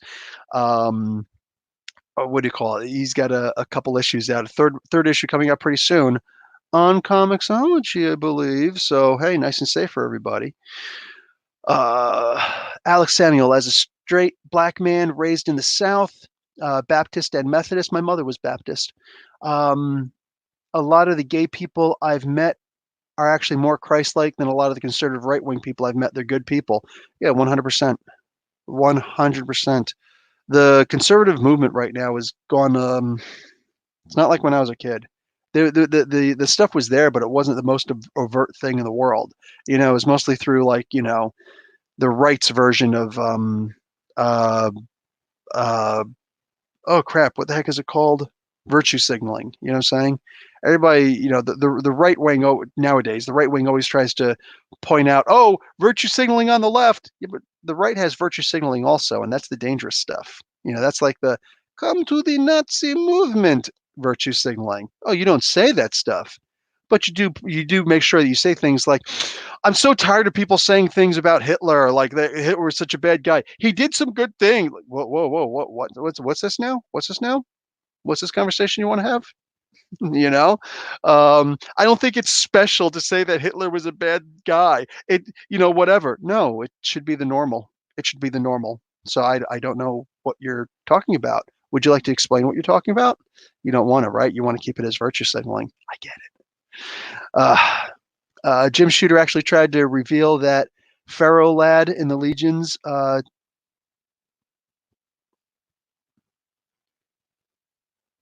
was to be black, but DC said no, so he killed him off out of protest. Oh, bang! There you go. I didn't know that. I should ask him about that. But yeah, that's something else, man. I believe it. Yeah, Shooter, like I said, Shooter's a good human being. He's genuinely a good human being. A lot of people don't like the idea of working with him. Okay, I get it. But he was actually a good human being, and he does not support ComicsGate. He does not. So every time that these people, these ComicsGaters, try to argue, oh, but Jim Shooter, dude, Jim Shooter has disavowed you, not openly, because he doesn't know how to. You know what I'm saying? He's like, yeah, if anybody asks, let them know. I'm not interested. I am not interested in that nonsense. He does not support things like he simply does not support things like that. Green Lantern 85 anti-drug issue by Neil Adams, 100%. Dude, Paula, PA Stewart in the chat, she, what do you call it? She talks about how Green Arrow and Green Lantern was like the most SJW comic book ever. So, and that was way, way, way before, the so-called SJW Marvel movement.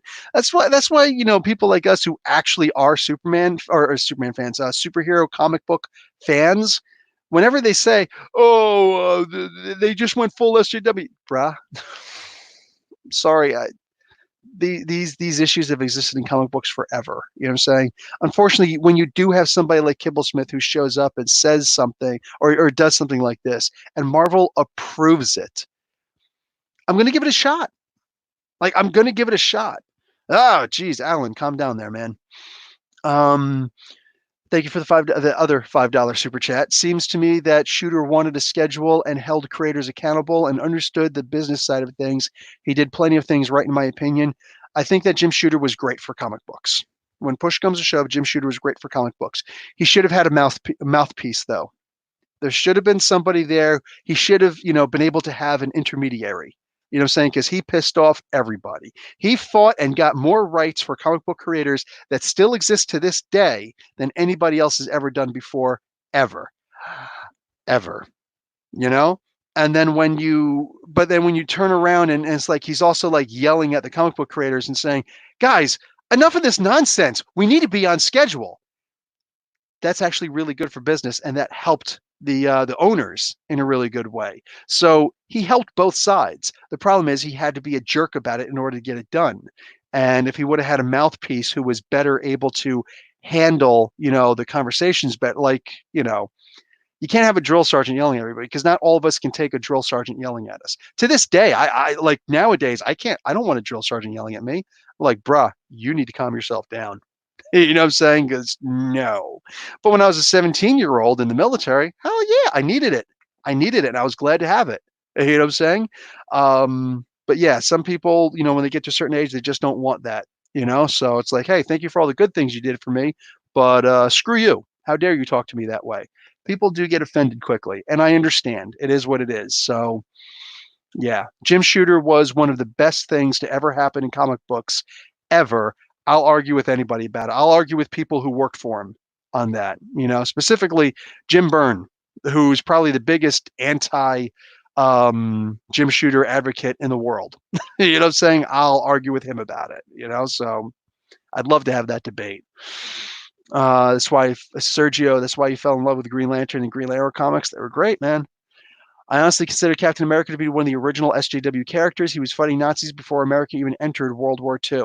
Agreed. He was still written in a way that was misogynistic because, again, that's what, they grew up on. That's what the idea was. That's how all the other comic books were written. But eventually, other creators did come along and they fixed that, and he is supposed to stand up for what not America ever really was, but what they were always supposed to be. He was supposed to be the dream, not the state. He was supposed to be the dream, and I don't know, man. Like it's a big propaganda thing. Like one of the best thing I remember talking to one of the guys that I merged a business with in Saudi Arabia. I helped him move his business into fiber optics. I remember him saying, one of the only things that America is good at nowadays, aside from the military, would be marketing. They're great at marketing. I'm like, I wish I could find an argument for that, but I can't. You know what I'm saying? The whole idea of like the American dream and whatnot. God, I wish. Professor, are you excited for Joker War? Oh yeah, yeah. I've been talking about it a lot. That I'm really excited for Joker War. I had that private conversation, which I'm not going to get into for a fourth time. But what do you call it? Yeah, I have talked to Jason Fabok about it in private last year, and he gave me a lot of details about it. And you can find that online if you look. I've talked about it a lot. When Miss Marvel started, starring Kamala Khan started, it was a story agenda.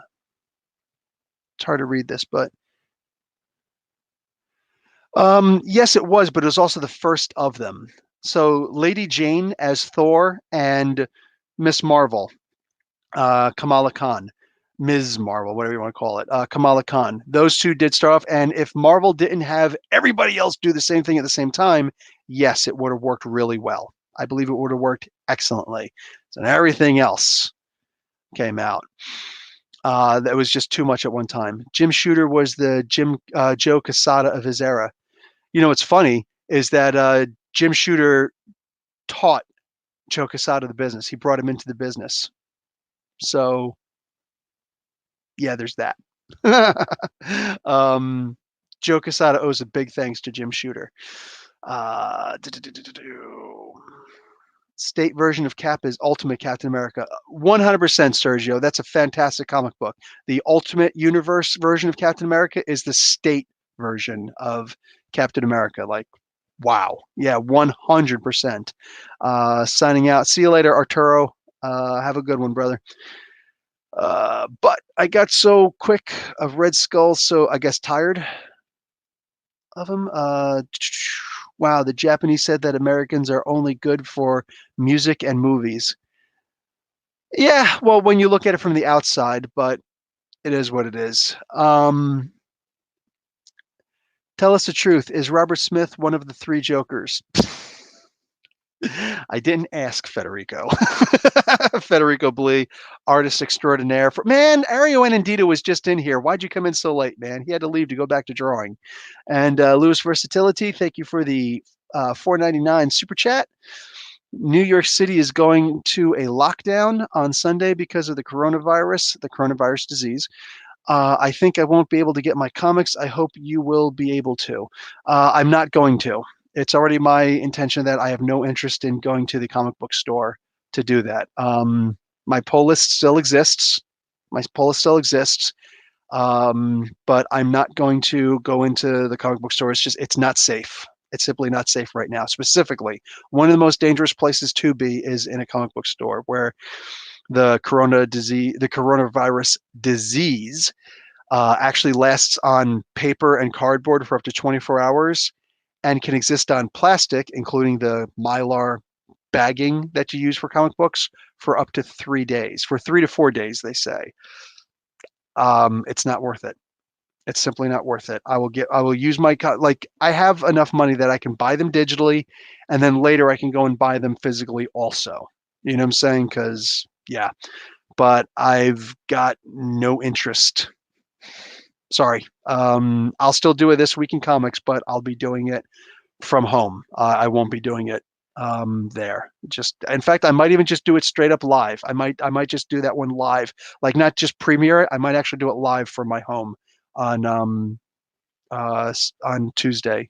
So you know what? Yeah. There's that.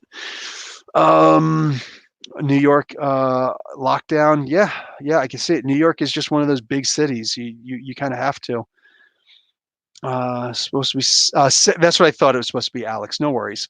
Um, I actually think Miles Morales should be credited for starting all these new heroes. You 100% could say that. Yeah, that's the thing. Like, Miles Morales should be credited for that, and he was one of the original. But at the same time, it's something that has been done for a long time. You know what I'm saying? It has been done for a long time. You know, they were originally planning on, during Jim Shooter's time, they were originally planning on making Black Crow Captain America for a while. You know what I'm saying? That's a Native American, a full-blooded Native American superhero, Black Crow. They were going to make him the Captain America character. Um, Probably would have been a bigger deal. You know what I'm saying? Probably would have been a bigger deal if they would have made him, because he would have been as powerful as he is now. Now he's like almost god level power. If you saw I did a spotlight on story for Black Crow, him having his thing with Mongoose and wait, Mongoose? No, Puma, with the Puma and Spider-Man. It was actually, yep, I still have my Puma character right here. So Spider-Man and Puma. And I need a Black Crow character. I'm just saying, because he's a freaking awesome character. Professor, I'm doing deliveries from my store rather than going in. Awesome, awesome, but still, like, Lysol down your stuff, and I don't even know for a fact if Lysol will definitely kill the virus. I don't know that it will, so I don't want to give bad information. Superman was one of the original SJW heroes, fighting corrupt businessmen, standing up for the working class, hence the title, Champion of the Oppressed. Funny that you should say that, because yeah, you're correct. You are correct. Comic Universal, yes, that's one of his best qualities. Miles Morales versus Jamie Reyes. Got to go with Jamie. Got to go with Jamie. Jamie just got the skills, man. He got all those tricks on him. 80s died. 8,000 died from flu last year in the U.S., 16 from swine flu a few years ago.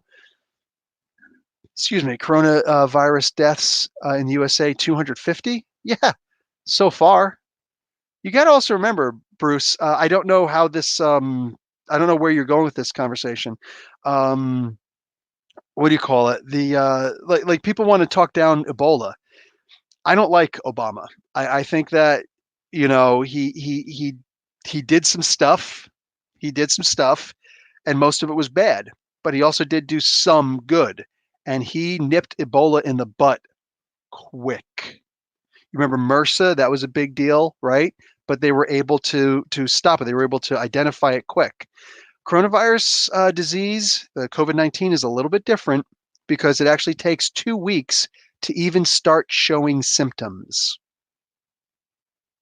Just think about that. So you've got it, but you won't know until 2 weeks later. That's when you'll finally start showing symptoms. So yeah, no. This is everybody keeps on saying, dude, this is just the beginning. It's just the beginning. Don't underestimate this. Don't do it. Yeah. Also, the science. Okay. I'm not. Yeah, I'm still not entirely sure where you're going. I'm not really. Dude, I hear you. 80,000 deaths from the flu. That's cool. People without health care getting the flu, and then it turns into what do you call it? Pneumonia potentially because you got the bacteria in you. I hear you, bruh. I hear you. Please just listen to what I'm saying though, and actually do the research. Don't just listen to whatever Fox News and God forbid, don't listen to what freaking what's that jackass's name? Rush Limbaugh. Don't listen to Rush Limbaugh, the guy who's like, don't worry about tropical storms and that hurricane that's coming. Don't even worry about that. Oh, I'm leaving. I'm leaving. I'm going someplace else. I'm getting the hell out of. I'm going inland because I can afford to. But the rest of you, don't listen to people. That's just nonsense. Wow, you freaking fat nasty hypocrite. Unbelievable. Um,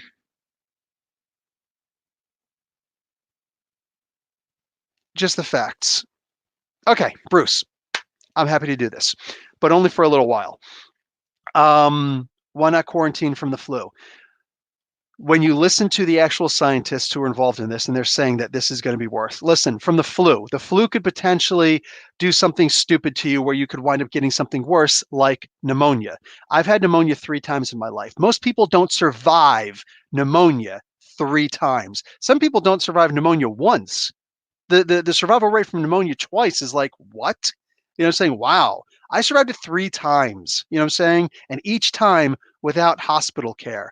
Twice I did get antibiotics for it. Once I had to go without antibiotics because it wasn't diagnosed. That was the first time it wasn't diagnosed. And it was only afterwards like, dude, you got scar tissue on your lungs. Have you had pneumonia before? Like, I don't know. And just, asking symptoms and whatnot. Yes, I had pneumonia. Sucked. Anyway, um, what do you call it? So yeah, that can get bad. When you're talking about coronavirus, a disease that, mind you, a disease that actually goes inside of you, it takes 2 weeks to even show symptoms. Why? Because what it's doing inside of you is just messing with the interior tissue of your lungs. So it goes in and it says, "Hey, start repeating me, start cloning me." So it makes a whole bunch, and then it says, "Okay, last command, self-destruct," and then that cell explodes and then you get more of the little stems going everywhere. So now more of your cells are corrupted. And it happens on a microscopic level, but it's happening and it keeps on happening. And then all of a sudden your immune system finally recognizes that something's happening. Oh crap. But it recognizes it when it's big. So it overreacts. It's almost, now, I'm not comparing this to cancer. I'm not saying this is cancer, but it almost reacts like a cancer because your immune system goes in and attacks hard. And the immune system, your white blood cells and your worker T cells, they can't see or hear, they feel. So they go around like, here's a cell, let's kill it just for the sake of conversation because you know what? Let's just be careful. So it starts killing cells that should have already been killed, but whatever. And then starts killing cells that shouldn't have been killed. So all these different cells start being killed pretty soon, especially where you've had the disease. Now suddenly you've got holes in your lungs, okay? Small holes in your lungs. Not enough for blood to necessarily seep in, but enough that you're going to develop scar tissue, much like what happens if you get pneumonia. So now here's the deal that you wind up getting something to the sense of pneumonia before you actually get pneumonia. So now you're more susceptible to that. Hey, HIV doesn't kill anybody. HIV, AIDS doesn't kill anybody. Nobody's ever died of HIV. Instead, they've died because their immune system gets shot straight to shit. They get nothing. They've got no immune system left. And then they wind up getting the common cold. And that's what winds up killing them. Listen, we live in a country, America, where there's no health care system. You know what I'm saying? I get sick, I get whatever. I can go to any place, I show my health ID, and all of a sudden I'm hooked up. Hey, I'm taken care of. You know what I'm saying? So it is what it is. Like it's about getting treatment. And here, you can't even recognize that you're sick, but it's so contagious. And again, in in another week or two, when people start showing symptoms, that's when we're going to start seeing how bad this could be. When you look at what happened in Italy, bro, I hear you, but no, in Italy, you look at what's happening in Iran, you look at what happened in China, you keep on looking at all these different places where these things are happening. It's bad, dude.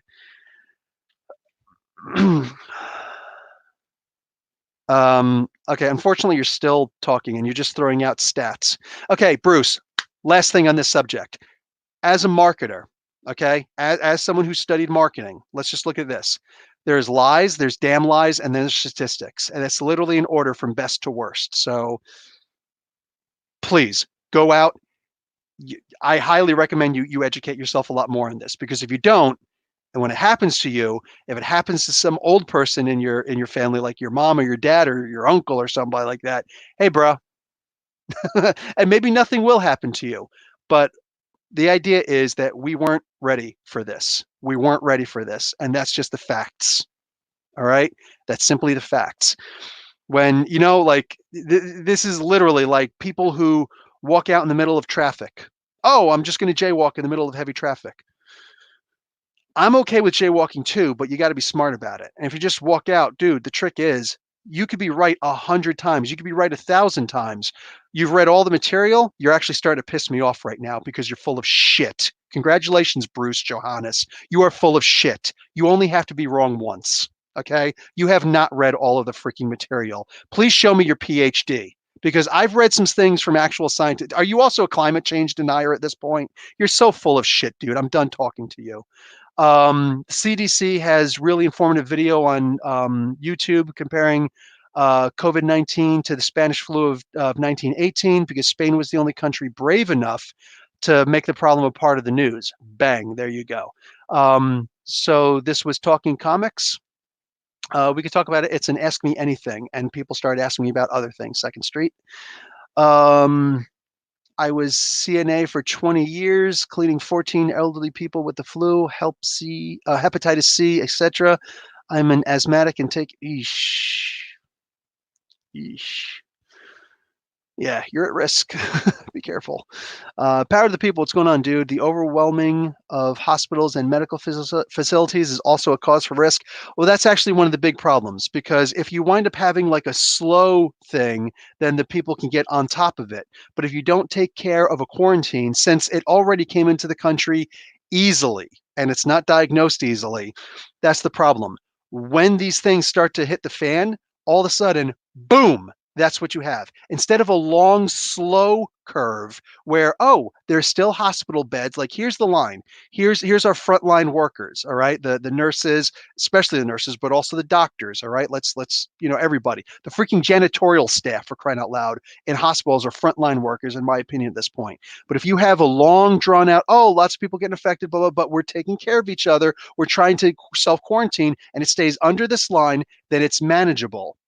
Where this can get out of control is if people don't take it seriously. I'm talking deathly seriously. I'm not exaggerating. And all of a sudden, a whole lot of people get infected at one time. Suddenly, there's a spike. People are going to get sick regardless. People are going to get sick regardless. If you've got the flu, which over a fucking year, Bruce, gets sick, hey, we can handle that. There are people who could stay home and they don't actually get in trouble. But if somebody gets coronavirus and they wind up having to go on a respirator, well, we don't have respirators at home, do we? No, that's stuff that you need in a hospital. This is where I start questioning intelligence, and I don't care if you're a member, if you're alumni or not. You know what I'm saying? You could be boot from here. You know what I'm saying? At the end of the day, when you take something where it's a pandemic, that means all the same. Imagine if it was 18, whatever the number is that you just threw at me, okay? Imagine if it's all those people inside of a month. Suddenly the hospitals can't take that. Suddenly the hospitals, the frontline workers, they can't handle that huge influx of people coming in. You say you read all the material. Now maybe be a little bit intelligent about it. Stop looking at stupid freaking statistics and actually understand what the statistics you're literally looking at over the course of a year. If those numbers are even right, it's It's silly. It's actually silly at this point. Even if you're going to argue that you're playing devil's advocate, dude, this is literally like, it's people like you. It's people like you, even giving the idea that this stuff isn't something that you should take seriously. Dude, I'm not sitting here panicking over it. Like, that's not who I am. I laughed, politely. I politely laughed.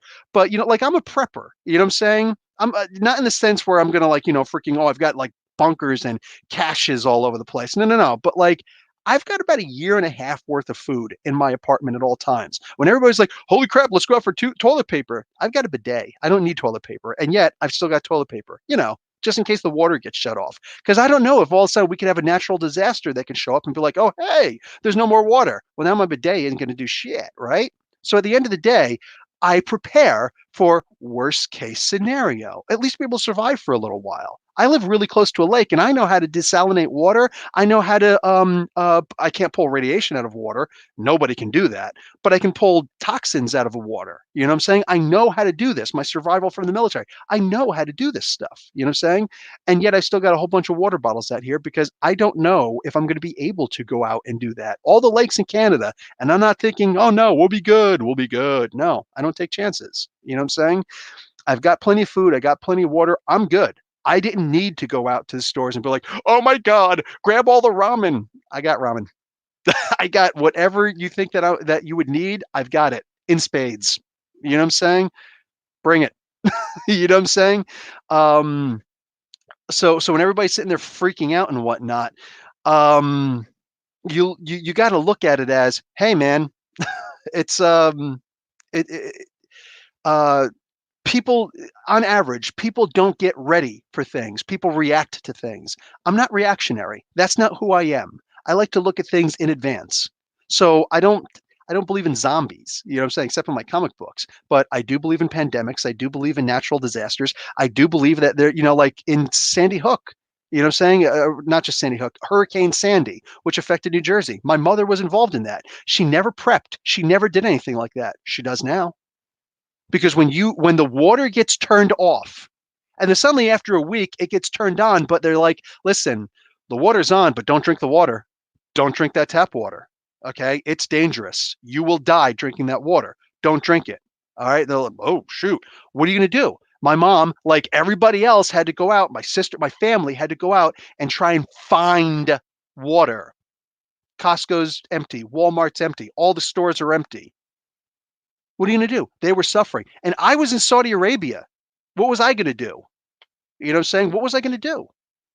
They're going out to their car and charging up the phones in the car. You know what I'm saying? Because they weren't prepared. Oh, they're prepared now. They're prepared now because they understand you don't know what could happen next. So I was perfectly okay with it. I'm not reactionary. I think ahead of the game. I'm beast in this case. You know what I'm saying? I think 5 steps ahead. So I'm not reactionary when I say this, but when I say don't be silly, don't take this lightly, I'm serious when I say that. And that's really all that I could say about it. Genuinely. If you take this as a joke, if you take this lightly, if you try to compare this with the fucking flu, do not argue with me that you have any intelligence whatsoever, because I'm going to laugh at you. I'm going to humiliate you. Like at the end, I will have this conversation with anybody any day of the week.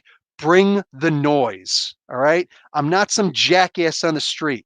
I'm a fairly educated guy. I don't have to be an expert to be smart enough to recognize the experts. And some guy on freaking, a comment section in YouTube, bruh, you need to wake the hell up. You need to understand that this is just silly. Bring it. Cool. Consider it brought. You're a jackass. And you're too damn stupid to actually be here. So have a good one. Yeah. Like absolute moron. At the end of the day, some people are just too stupid to exist in free company with the rest of society. Like what an absolute idiot. And there's no,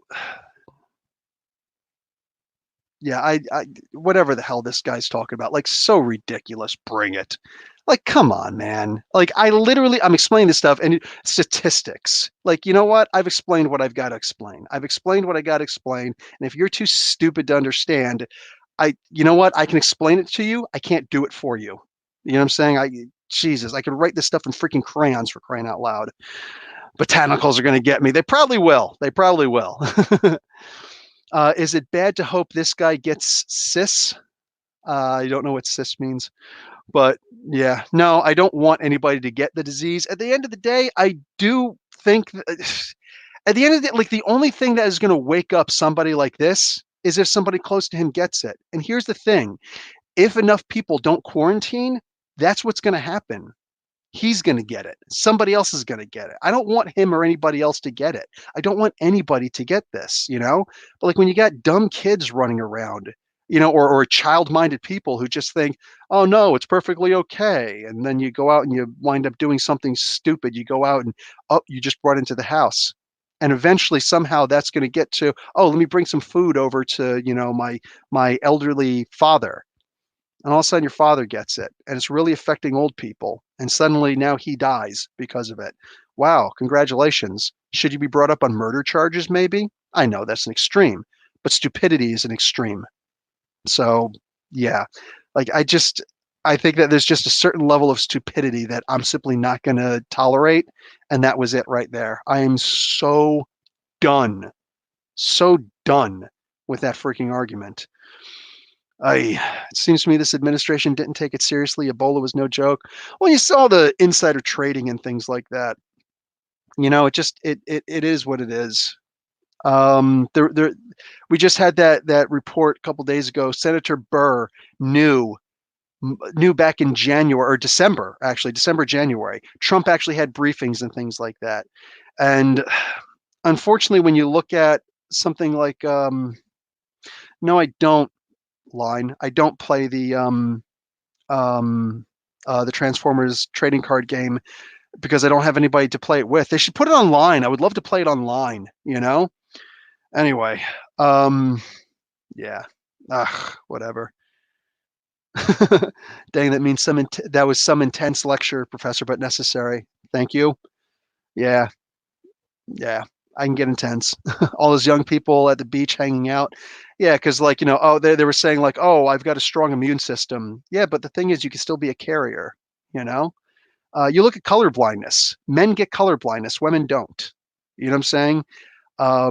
Some women could get if the man and the woman both have color blindness. Like women will get it recessively. So a female can get color blindness if her father has it and if her mother carries it. But men can't be carriers. All right. If you're a carrier, it means you also are colorblind. You know what I'm saying? So men are colorblind. Women can be carriers. Excuse me, men can be. So like 10% of the male population is actually colorblind. This is a study, this is actually a statistic from back in 1990, 1991. You know what I'm saying? So I'm just remembering from my biology class. You know what I'm saying? But at the time, at least 10% of men were colorblind. Okay. Um, and that women could be carriers. So, you know, like this is just something like it's in your DNA. There's nothing you could do to change that, you know? But like if you did want to look at, you know, hey, what's healthy, what's not, and whatnot, then you look at it. You try and look at someone's genealogy. If you ever go to a hospital, it's like, oh, hey, I'm getting ready for this, that, and whatever. You actually say, um, what do you call it? The hospital will actually send in a geneticist to actually look at, you know, your family history. So any this in your family, any that in your family, any they'll ask you if there's mental illness in your family, you know, things like that, autism in your family, anything like that. They'll actually ask you things like that because they want to be able to keep some kind of a record, some kind of track, and let you know, okay, so the risks are actually kind of high that your child could have such and such and such, and they just want to keep you informed. And I think they're also keeping a record, but you know, because they have to track this kind of thing, you know, and see what they could do to weed it out. Um, hey, Federico, it would be lovely that only the idiots get sick, but unfortunately, it's all the way around. We get sick because of idiot people. Yeah, 100%. You're right, sir. Mike Syke, I love the name. Yeah, I'm from Raleigh, North Carolina. Screw Burr. What a colossus piece of shit. Yeah, he really is. He really freaking is. We could play we could play trading card games on Discord. How do we do this exactly? How do we do this? China just sent a tribute to and public apology to the man who discovered corona. The same man the government disgraced and tried to. It's funny how that happens because I'm glad if they did do that, I'm glad that they did that. I'm hearing this, secondhand, of course. It'd be nice if Trump did the same thing. I can't remember his name right now, which bothers me. But I was just reading an article about him yesterday, and I watched his TED Talk, and I can't remember his freaking name. But the guy who cured smallpox, what I'm saying? He got the vaccine for smallpox, and he's still active, and he's still alive. He's still active, and he's still. Think about that. Think about that. So all the anti-vaxxers, like this is literally like an anti-vaxxer kind of thing, I'm not here to call anybody stupid. If you try to defend yourself, that's the thing. If you don't know something, keep your mouth quiet and ask questions. It's when you think you know something, you start putting things out there like that jackass that was just in here. When you're so stupid, you don't recognize just how stupid you are. My God, man, these are the kind of people that deserve to be slapped in the freaking face. You know what I'm saying? These are the people who probably should have been euthanized. These are the kind of people who mommy probably should have said, don't you think you should wear a condom today? I'm just saying. Like, I have no problem with throwing insults out here. You know what I'm saying? Like when push comes to shove, people like that, you literally are too dumb to exist around the rest of us. This is the kind of person who says, well, statistically, nobody gets smallpox anymore.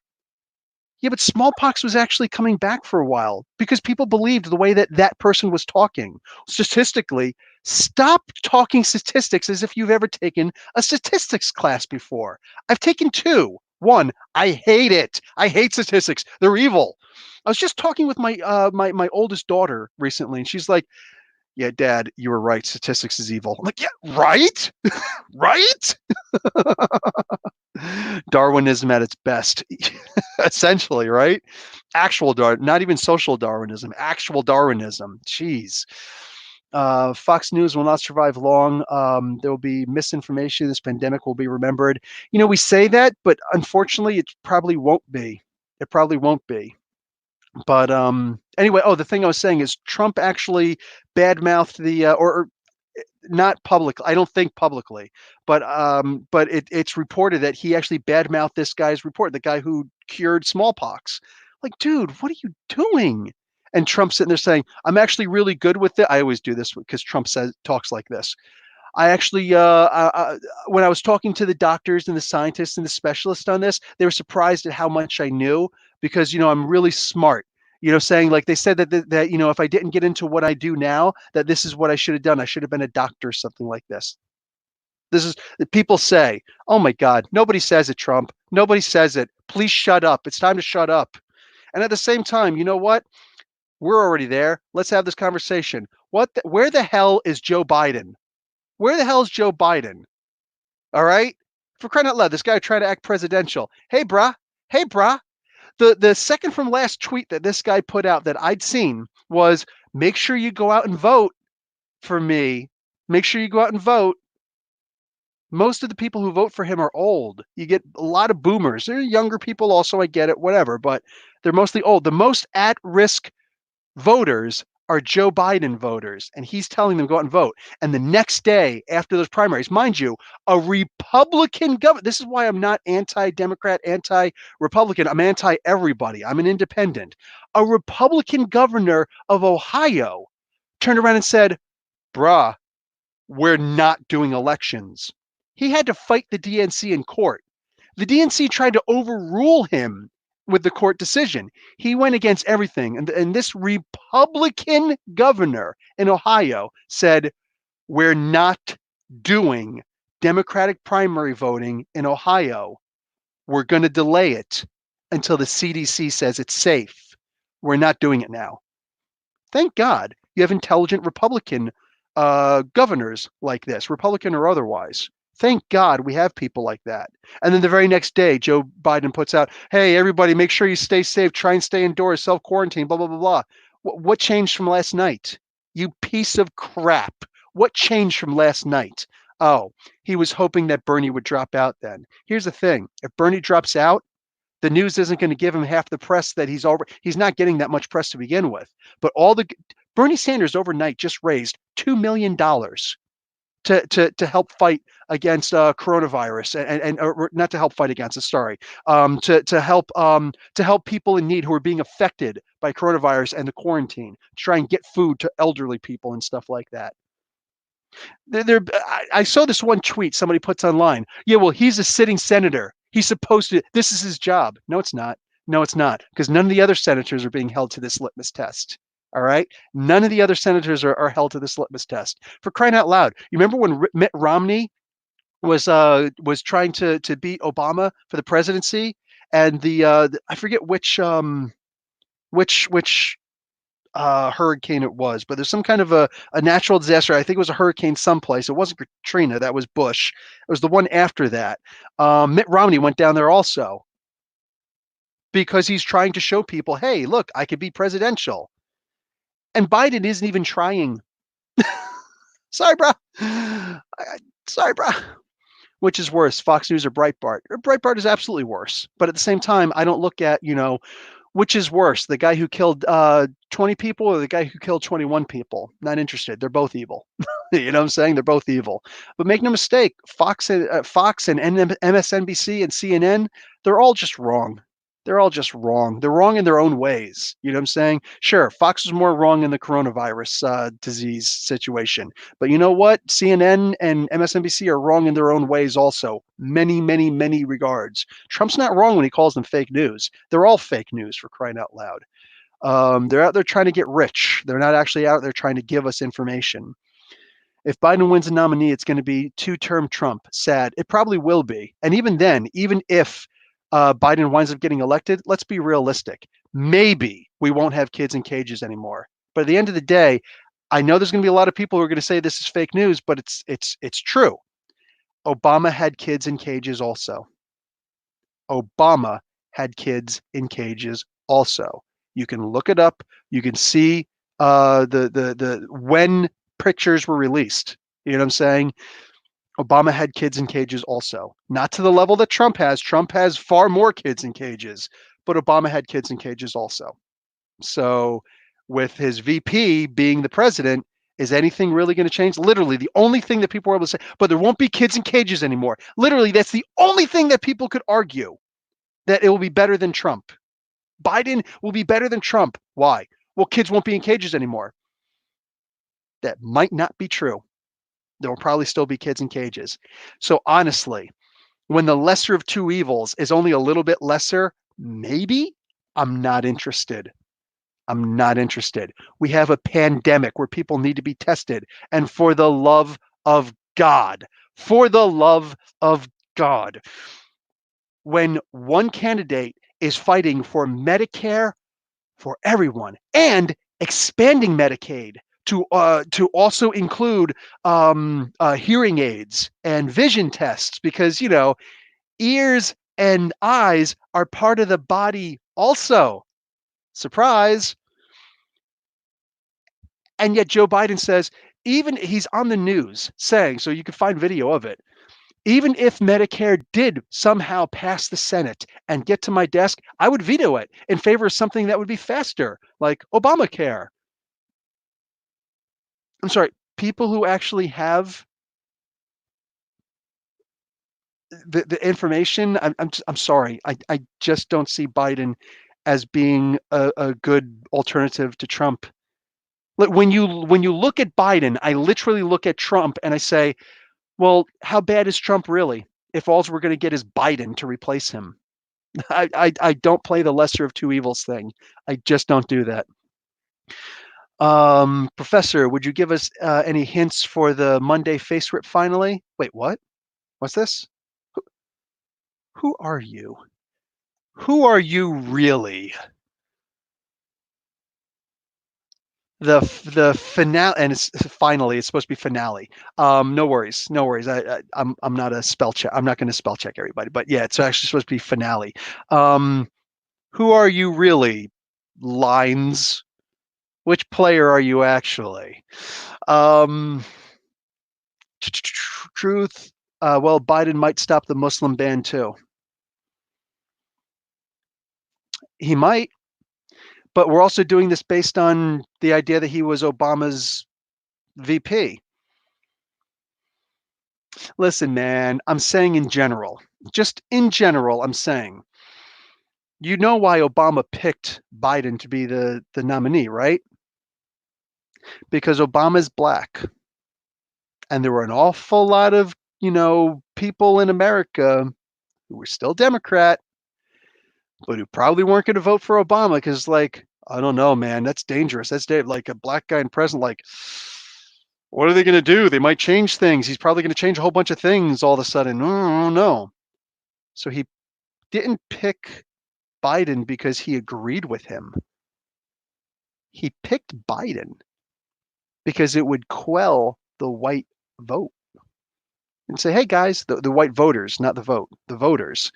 It would quell the white voters and say, hey, don't worry. Biden's going to be my VP because I like what he says. So white voters were like, oh, not all white voters, but you get what I'm saying. The racist white voters, the ones who were scared. I wasn't racist. You're racist. Sorry. Biden is not Obama. And again, I didn't like Obama. Biden? Sorry, bruh. I don't know that the Muslim ban will be lifted. Honestly. Plus, at the end of the day, what do these people do? What do these Democrats do nowadays? They're trying to get Republicans on their side by moving closer and closer to the right. Why would a Republican vote for a Democrat when they've already got a Republican? But the Dems are too stupid to understand that because they're donors. Sorry, I'm simply not buying it. I'm not buying Biden. I'm not going to buy Biden. I'm not going to vote Biden.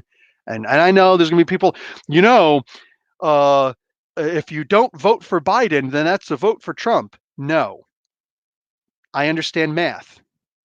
A vote for Trump equals a vote for Trump. Holding back my vote or refusing to vote is me refusing to vote. And if a person doesn't appeal to me, they're not owed my vote. That's the way that it works. And this is me making an investment in the future. See, there are too many people who don't actually understand how stocks work, all right? And the vote, our vote, is literally the only power that we have. It's the only reason why they pay attention to us once every 4 years in the first place. The only reason. When push comes to shove, when somebody turns around and says, hey, if you don't vote for me, that guy's going to get in office again. And what are you going to do for me? Because I know this guy isn't going to represent me. What are you going to do for me? Well, I might do. No, I don't want to hear might. I want you to sign a treaty right now. I want you to sign a document right now. I want you to tell me you're going to do such and such and such. I want to see your history. What have you done? What have you done for, like with Bernie Sanders, for the past 40 years? What have you been fighting for the past 40 years? This is where somebody's going to make the suggestion, well, he hasn't been able to get anything done. I think that you should actually look at his record and look at the fact that Bernie Sanders has gotten more done than pretty much anybody else out there. It's the big things that get news that, what do you call it? People, like Joe Biden or freaking, like at the end of the day, let's look at two things that Joe Biden's done. He's gotten the student loan, or what do you call it, the bankruptcy bill passed, where now since 1992 we are not allowed to claim bankruptcy for our college debt. If you have college debt, hey, everybody before that could claim bankruptcy for college debt. But from 1992 on, I graduated high school in 93. So that affected me. Everybody from 1992 on, you are not allowed to claim bankruptcy on your student debt. You can't say, whoa, I'm overburdened with ridiculously high things. I need to claim bankruptcy on my debt. We got a president who claimed bankruptcy 6 times. 6 times. You can claim bankruptcy, but not for your student loan debt. You still have to pay that back regardless because it's privatized and they're going to keep coming after you for the rest of your life. They will garnish your wages. They will take away your income tax. They will take everything away from you forever and make sure that they get paid back and overburden you with debt. You never have a chance to get your head above water again. You can thank Joe Biden for that. That is Joe Biden. Fuck Joe Biden. Hey, you know something else that Joe Biden has done? He pushed the crime bill. He was more to the right on crime than Ronald Reagan was.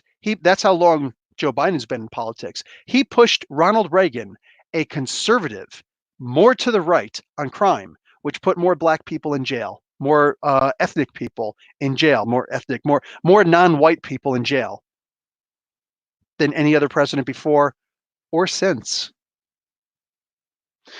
Yeah. Yeah. Granted, you could argue that Nixon technically did as bad with the drug bill, but this is literally this is taking the drug bill and pumping it on steroids, which would also get you in jail because, hey, drugs. Anyway, no, I'm sorry. I know who Joe Biden is. I know who I'm not somebody who only got into politics because all of a sudden Trump, became the president. I'm not somebody who even started like there's so many people who only started getting into politics in 2016. No, I've been involved in politics since I was much younger. Since when Clinton was still when Bill Clinton was still in office. You know what I'm saying? I was in because I turned 17 the July after Bill Clinton got voted into office. I wanted to vote. You know what I'm saying? I wanted to vote third party, but I wanted to vote. And when push comes to shove, I wasn't able to because I was only 17. I was still able to join the military, go figure, but I wasn't able to vote. Anyway, so yeah.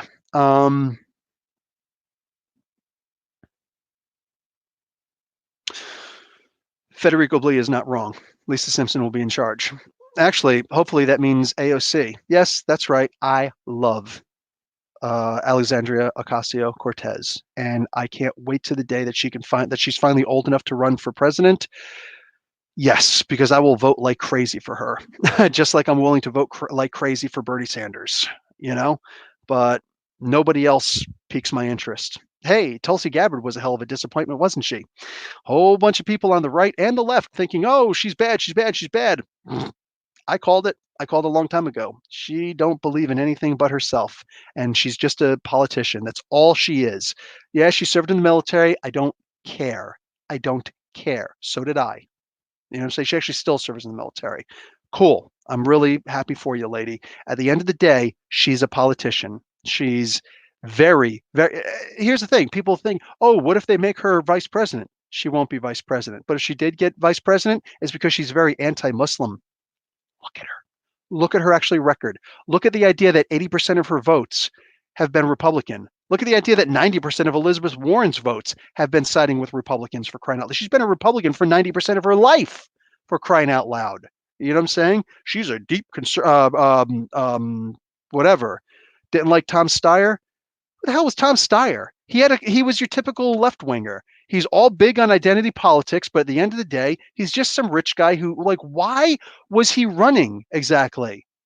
Like, honestly, guys, at the end of the day, what is anybody running on? We knew why Andrew Yang was running. And Andrew Yang, let's be realistic, his name is more popular now than ever. It's a good thing that he dropped out because everybody, except for the Democrats, Bernie Sanders has been talking about, hey, we need to throw in this UBI to help people out, at least temporarily. Okay. Andrew Yang didn't create UBI. All right. He didn't. It's a Martin Luther King idea, and it's actually existed before that. But Martin Luther King Jr. saw that UBI works in other countries. Like, holy crap, I think that UBI would be a great idea. Universal basic income, all right? That $1,000 in the hands of Americans. Yeah. Andrew Yang's version sucked. It sucked. Let me just rephrase. It fucking sucked, all right? It was in a way that it was only going to subsidize, other versions of Medicare, not Medicare, welfare. Okay. So if you're on welfare and you get, like, let's say $1,500, if you get $1,500 of welfare coming in from various sources, if you get UBI, all of a sudden they're going to say, oh, you got an extra income coming in because he didn't make it so that he wasn't planning on making it so that it wouldn't be counted, so that it couldn't be counted. He instead looked at it as, oh yeah, it would simply subsidize that. So now you don't have to worry about. It's like now instead of having to worry about getting your $1,500 a month coming in, now you only have to worry about $500 coming in every month because you're guaranteed that 1,000 coming in. You're guaranteed. Cute. So if you're working class and you're not on any form of welfare, then you actually get an extra $1,000 in your pocket per month. If you're rich and you don't need it, if you're wealthy, you don't need it, you've got an extra guaranteed $1,000 coming in your pocket. But for the poor, the people who actually need it, the people who are destitute, who, hey, I need this to be able to get off of welfare. Instead, you're simply saying this is going to substitute your welfare. An extra $1,000 a month in the hands of people who are living paycheck to paycheck and they're on some form of government assistance could really use an extra $1,000, not a substitute $1,000. They don't care where it's coming from as long as they're getting it because they're trying to feed their family. They're struggling week by week, day by day. They're literally living month by month. You know what I'm saying? The 1st to the 15th. Everything is about the 1st and the 15th because that's when they can finally afford to go shopping, because that's when the welfare money comes in. Hey, if they actually had $1,000 extra coming in per month, they'd actually be able to do something with it. They'd actually be able to save, maybe get a better place to live, move into a better neighborhood, try and actually, get babysitting, daycare for their kids so they can go out and work. At the end of the day, his version sucked. It sucked. Bernie Sanders is only doing this for a basic thing, like for a temporary thing, because he knows universal basic income. He believes in everything that Martin Luther King Jr. ever stood for. He believes that universal basic income could be a thing in the future, but for right now, what we need is Medicare for all, and we need student loan forgiveness. We need to wipe that out and make college free for people to move forward. That's what we need moving forward. That's what we need for people to actually be able to not only get out of debt, but be able to work themselves out of getting into debt or out of debt and make it so they don't need any kind of government assistance. He wants to raise the minimum wage to a minimum of $15 per hour federally. So even if you're living out in Nebraska someplace, $15 an hour minimum wage coming into you and guaranteed full medical benefits. Hey, isn't that going to, and if you went to college or if you want to go to college, no cost. Hey, doesn't that sound great? At least up to the bachelor's level. You want a master's or higher? Hey, that's on you. But, at least you can get that bachelor's, which you need nowadays. How many job applications do you go for? And somebody says, sorry, you need college. And it's like, crap. And it's just for a minimum wage job, for crying out loud. So that's what Bernie Sanders is running on. And he's running on more than that, but those are the three basic things that he's running on. Please tell me what Joe Biden is running on. Please. What is Joe Biden running on, for crying out loud? So that's why Joe Biden does not get my vote. My vote is a sacred thing. All right. I'm a patriot. I'm not a nationalist. And I'm not going to have somebody tell me you need to vote. You need to vote. No. Let's actually have this conversation right here. Joe Biden hasn't earned my vote, so he's not entitled to my vote. When he goes and he starts calling working class people jackasses and horses' asses and cursing them out and whatnot because they're asking him questions, that's literally him saying, no, you need to vote for me because I'm the most electable candidate. That doesn't mean anything, Joe. That doesn't mean anything. And having Obama making backroom deals to get people to drop out and to, give you their endorsement because they're promised a place in the campaign. Hey, does anybody actually follow Andrew Yang on Twitter? Did anybody see the primary? What is it? Before there was supposed to be Ohio, but Michigan and all these other places when they were doing that last debate that they did, where there was no audience and it was just questions coming in and they had more time to talk about things. Did you notice the thing where when Joe Biden said, I'm making a vow right now that my next VP will be a woman?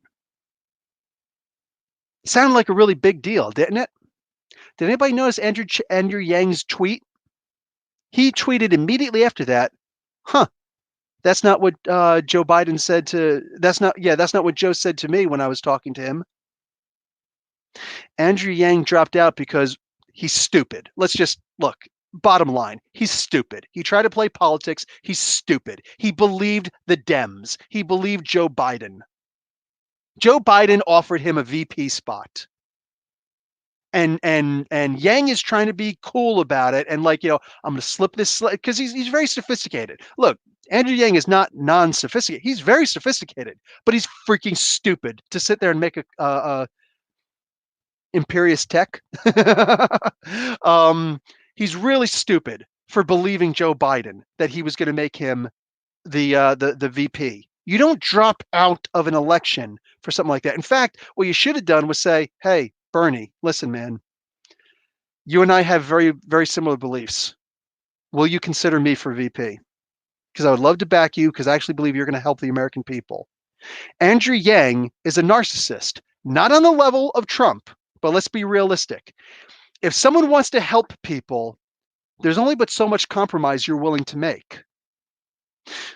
But if you think, I'm the only person who can help people, my ideas are the only ones that are going to move forward, then you simply look out for yourself. If Yang would have said, hey, Bernie, I believe that you're what's best for the American people, but I believe that my idea can help people also. If I nominate you, will you let me still propagate my universal basic income idea? That's something. But if you simply say, hey, if I get the VP pick, then maybe I can push Joe Biden, the president, to go for a UBI, and that would actually help the American people.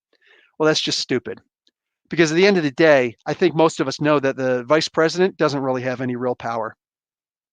The vice president doesn't have any real power in the first place. So at the end of the day, and let's be realistic, 3 businesses Andrew Yang has had after he couldn't make it in business. He did 3 business ventures on his own, and none of them were overly like he profited. He's a millionaire.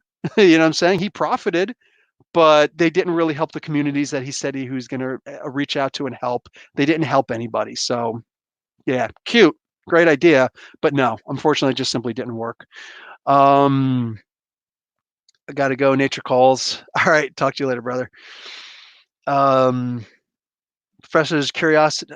I had the professor's curiosity for a second, but it's cool. We play together on Monday. Oh, sorry. Yeah. Let's see. Where is that? I want to know who you are. Damn it. Who are you? I wish I could just look up an individual's comments. Oh, Chillmonger's here. What's going on, brother? We're going to get ready to do that podcast pretty soon. It's me, Chaz. Oh, shoot. Chaz, I hate you so much. I hate you so much. That's Clark. But that nice. That's almost an inside joke. It's making fun of, how much I hated Brian Michael Bendis doing the Chaz thing. Oy. So all right. So what's going on in here? Hey, Suan, what's going on, Suan? How you doing? Tons of things against Biden, including his voting record. Yeah. And the only thing people have on Bernie is, oh no, socialism, 100% comic universal. Going back to comics and agenda, Dwayne McDuffie and Milestone was so good at balancing story and agenda. Miss Marvel showrunner should use Static Shock as a blueprint of a teenage superhero show. Batter, correct. And you know what? Let me take it up a step further. Let me take this up a step further. Milestone is a company that should actually promote an agenda because that's actually what they're based off of. All Black superheroes. Yes, you should absolutely have an agenda. Show how popular these characters are. Really get a movement going. Hey, you know what? Rage Against the Machine and Public Enemy had an agenda too. And I love those bands. You know what I'm saying? Sure, the music was there, but hey, guess what? There's also so much more. Holy crap, Sabah. What's going on, Sabah? How you doing? Hey, Comic Man Jake is here also. What's going on? I was watching some of your reaction videos with the wife recently. Nice stuff, nice stuff. You ever want to talk comics, hit me up. But what do you call it? What was I saying? Yeah, just voting records. Like you look at voting records, man, that's the thing. Voting records are there. They're there. Look at what happens when you don't have a voting record, like Trump. When you actually have a voting record, you look at the voting record. You don't just trust that the news media, don't even trust me. Who the hell am I? I'm some jackass who in a Green Lantern shirt talking to you on a comic book channel, right? But when push comes to shove, you try and actually look up, be informed. You know what I'm saying? Just be informed. Nobody's owed my vote. Nobody. I'm going to vote for what's in my best interest. And as you know, a former military guy who joined because he wants America to be safe, I'm going to do what's in the best interest of I'm going to vote for what's in the best interest of the American people. And withholding your vote is also a vote. It's not a vote for Trump. No, it's a vote. It's a vote for change. It's a vote saying, if you're only going to give me two evils and say, pick which one you think is less, I will refrain from my vote. And that's called an investment in the future, because I'm hoping that the DNC and everybody gets their head out of their asses and recognizes there are a lot of people who are simply going to stay home and not vote. And if they're not going to vote, then we can't count on their vote. Holy crap. We've got to do something and give something to these people. You look at what happened with FDR. Frederick Delano Roosevelt. He realized that the true populist movement, true populism, was so important in American lives that he got elected into office 4 times. 4 times. Never happened before. And he made this thing called the New Deal. I hope for a President Sanders. After that, I look at it as, you know what? I don't live in the States anymore. And eventually, I'm hoping that enough people will get sick of the nonsense, because they're going to get sick regardless. Hope enough people get sick of the nonsense and start actually fighting back in any way that's available, Yeah. Oh, hey, somebody's leaving. See you later, whoever's leaving. Oh, what was that noise? What just left? Something just left.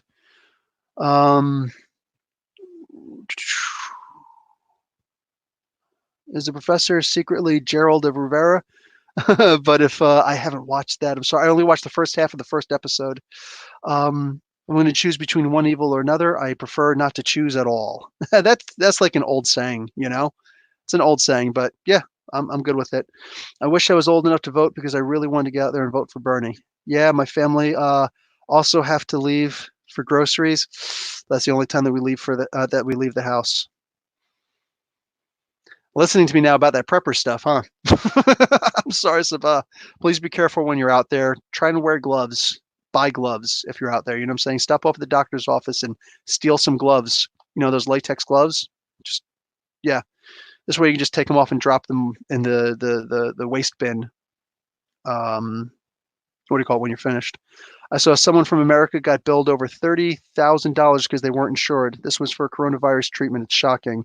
People get charged ridiculous amounts for all sorts of crazy stuff. Somebody just keep calling Bernie a neo-Hitler and a neo-communist, but I call Bernie a neo-FDR. I agree. FDR was far more radical, if that's what you want to call it, than Bernie. So, yeah. Sorry. Socialism can work. And you know what? Like, let's just be realistic. Right now, all these people asking for bailouts and whatnot, because their prices were too outlandish and people aren't going to their stuff. Isn't a bailout just socialism? But rich people want socialism, but they don't want socialism for the poor. I think that proves beyond the shadow of a doubt that socialism works. Socialism undeniably works. Unadulterated socialism? No, I don't want that. I personally don't want that. You know what I'm saying? But I do want a version of socialism. Case in point, we have a socialist post office system. Oh, you still pay for it, but it's run by the government, paid for by the government. That's why the prices are so low. Hey, all the other companies aren't as efficient usually, but they have other options. You know what I'm saying? And they're usually a little bit more expensive, but they have other options, whatever. But all those options are also regulated. Now imagine if there wasn't a post office with a set fixed price. What would you have? You would have UPS, FedEx. Over here in Canada, you would have Purolator. You would have all these different companies, whatever the yellow one, Kempar, and then the DNS, I think it is, whatever it is. Anyway, might as well be DNR, do not resuscitate. But anyway, all these other ones, their prices would be much more because they would work in cooperation with each other to increase their prices so much more. Because, hey, what are you going to do? Mail service is completely privatized. No, we've got a public mail service, but we've also got the private mail services also. So why is that a bad thing? Hey, we've got public schools. Yeah, they suck because they keep on being defunded. If they weren't defunded, then all these other charter schools and whatnot, whatever you're charging, cool. But you've got a standard over here that here's free version. If you want to go to a better version, a private version, because of your Catholic beliefs or your Muslim beliefs or your Jewish beliefs or whatever beliefs you have, or if you want to go because, oh, this one specializes in the maths, hey, man, by all means, if it's available, go for it. But here's a public school to regulate. Why can't we have a national health service where you can also have private health facilities? Why not? What's wrong with that? You know what I'm saying? Because personally, like I said before, I love the idea that if my house is on fire, I can call the fire department and give them my address, and I don't have to give them my credit card information. You dig? So I'm cool with that. Same thing with the police. Same thing with the military. Because imagine that. You know what I'm saying? Imagine if I wasn't. Imagine if I was in a private military. Man. But no, socialized. It's a good thing. It's a damn good thing. So you know what? It's okay to have a socialist construct, especially if you're also allowing for a privatized sector to continue. But having a imagine if there were airlines. This is something that Kyle Kalinske was just talking about recently. Imagine if there was a public airline. One, they would go to places that you don't usually see people going because they're not profitable. You know what I'm saying? You could have planes going to areas of the country that, oh, it's not profitable. We don't get enough people, like Delta and Southwest or whatever. We don't get enough people going to this area to warrant having a plane ride, going over there, to have a chartered flight going over there. But people still need to get over there, so I don't know what to tell you. But if there was a privatized, a public option for getting over there, hey, the U.S. plane services, you know what I'm saying? They would have a flight going over there because it's going to be paid for with tax dollars. It's not going to be paid for by your dollars directly. You know what I'm saying? So there's always going to be a flight going over there because, hey, there's still people who need to get over there. So it is what it is. It would also regulate the airline prices. So instead of them all saying, hey, listen, we're going to raise our prices a little bit, why don't you raise your prices also? No, no, no, no, no. You don't get that anymore. Because now it's like, we got flights going everywhere. You're allowed to have your flights in case these government flights are over, crowded or whatnot.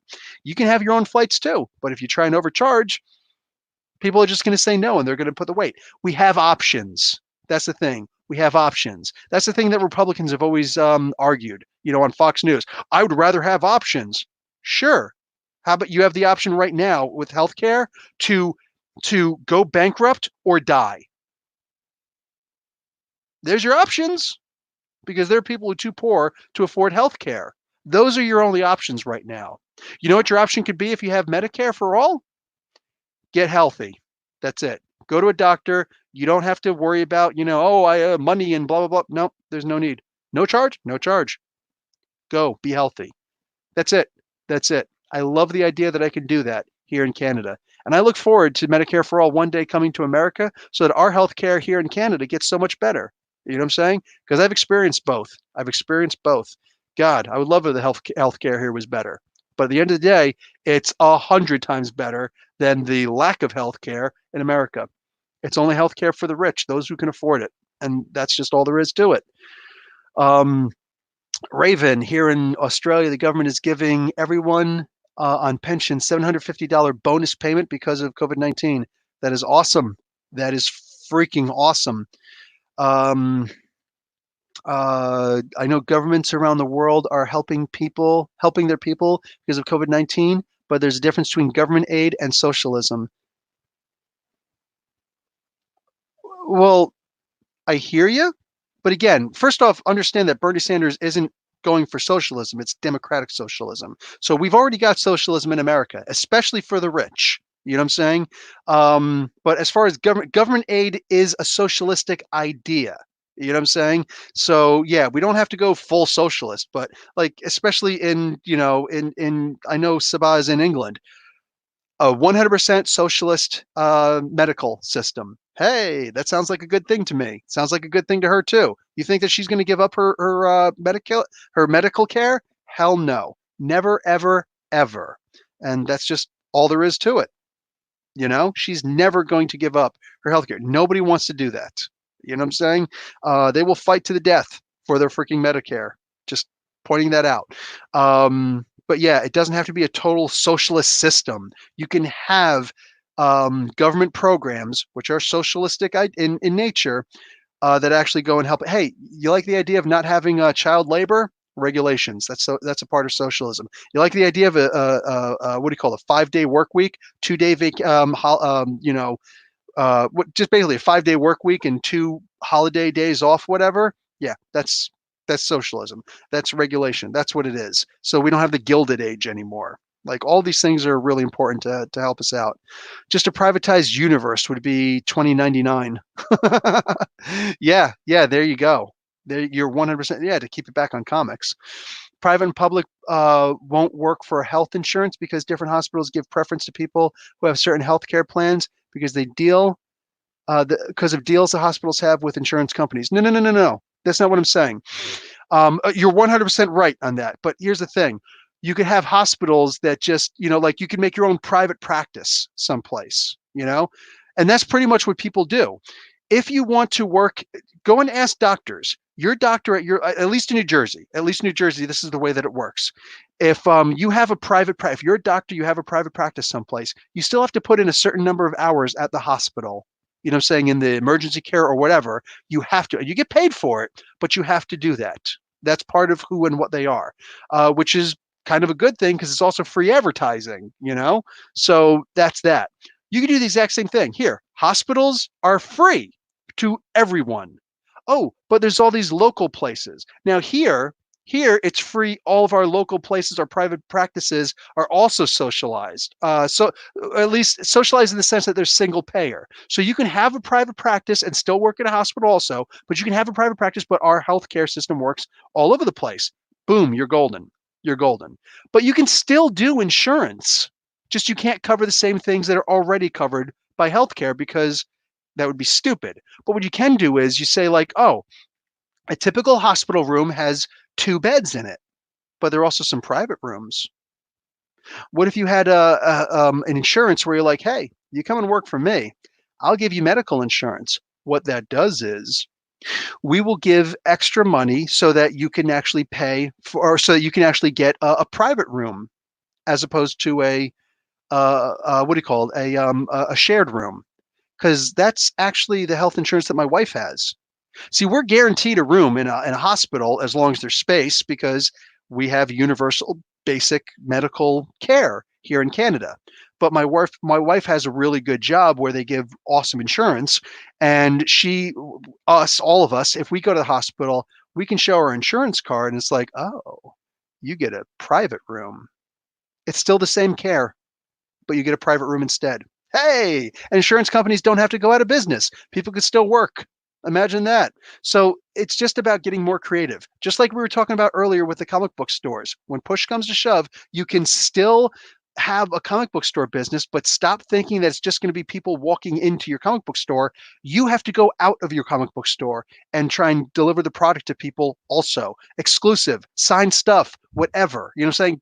Packages, loot crate boxes, whatever. Try to find something that's actually going to work to make you money outside of, because if your store gets shut down, like now, what happens? So exact same kind of thing. Yeah, Bernie isn't full socialist. He wants to socialize healthcare, medicine, and education while regulating other markets like stocks and energy. Yes, which would be a damn good thing. Okay, sorry, misunderstood. No worries. No worries. Idris Elba in the UK got tested for COVID-19 and he has 0 symptoms yet. I can't get tests unless my health was severely deteriorated. That sucks. That sucks. Damn. Is that just because of Boris Johnson, what he's doing, or is it something else? Because I'm very curious about that. Um, that's how it works in the US also. Yeah. Yeah. He actually was able to afford to get tested privately. Oh, or I wouldn't have the extra cash to pay for that. Yes. Okay. Well, yeah, that's the thing. Um, and I'm not here to make excuses for anyone or anything. If the system is like that, it does kind of suck. And yes, that is going to be something that's going to give preference. But yeah, if you can afford it, you can get it. Heck, you can have it. There are rich people who have a private in America, like in California, especially where the wildfires are out of control. Likely because of Boris Johnson and his government. Bang, there you go. So yeah, I'm sorry for that, Sabah.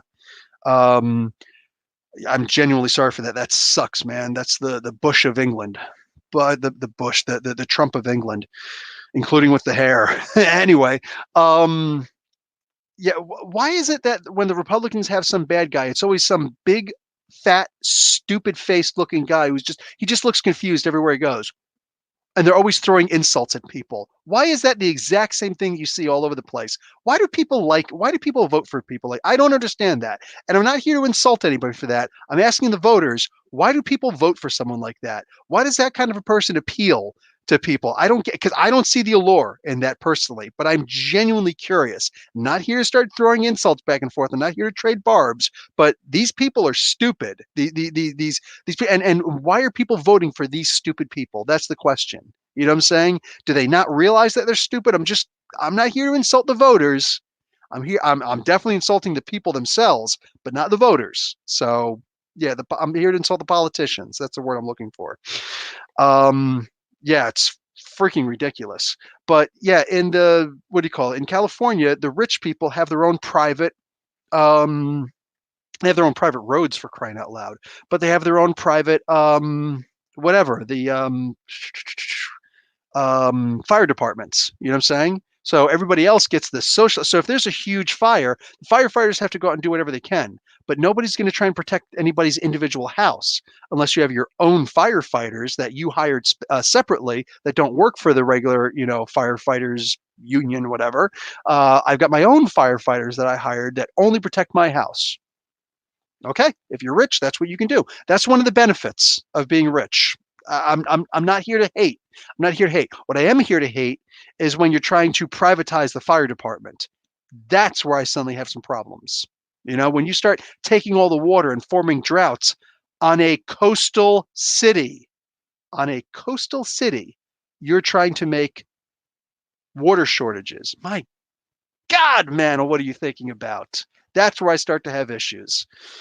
Those politicians use fear as their main tool to drag voters to vote for them, I guess. No, you guessed correctly. You 100% guessed correctly, because they know that as individuals, we can be pretty good, but as people, we panic.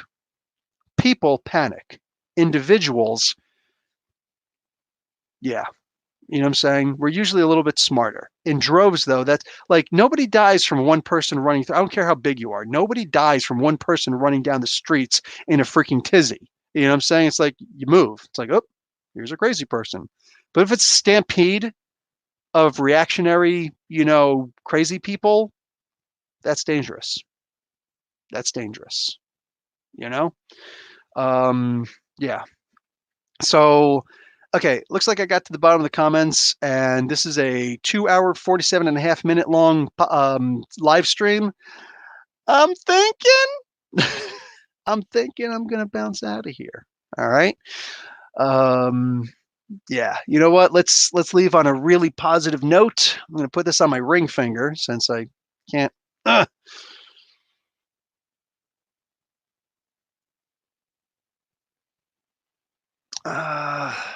Yeah, there's actually more to that comic universal. There's a lot more to that. So yeah. Anyway, guys, listen, we are comic book fans, and we believe in the extraordinary. In brightest day and blackest night, no evil shall escape my sight. Let those who worship evil's might, or oh no, I didn't. Yeah, evil's might, beware my power, Green Lantern's light. My peeps, we're better than this. All right? Stay indoors for as long as you possibly can. Entertain yourself as best as you possibly can. Stock up on what you need, not extra. Don't go crazy. Socialize, share. All right? Do the best you can. Try and stay on some kind of a lockdown to keep yourself protected. All right? And to not spread this disease. Social immunity. All right? Like we don't have a vaccine yet, so a social vaccination is what we need. We do that, we're going to be okay. All right? I love you guys. Stay safe, alumni. Professor Bill, Comic Book University. Class dismissed.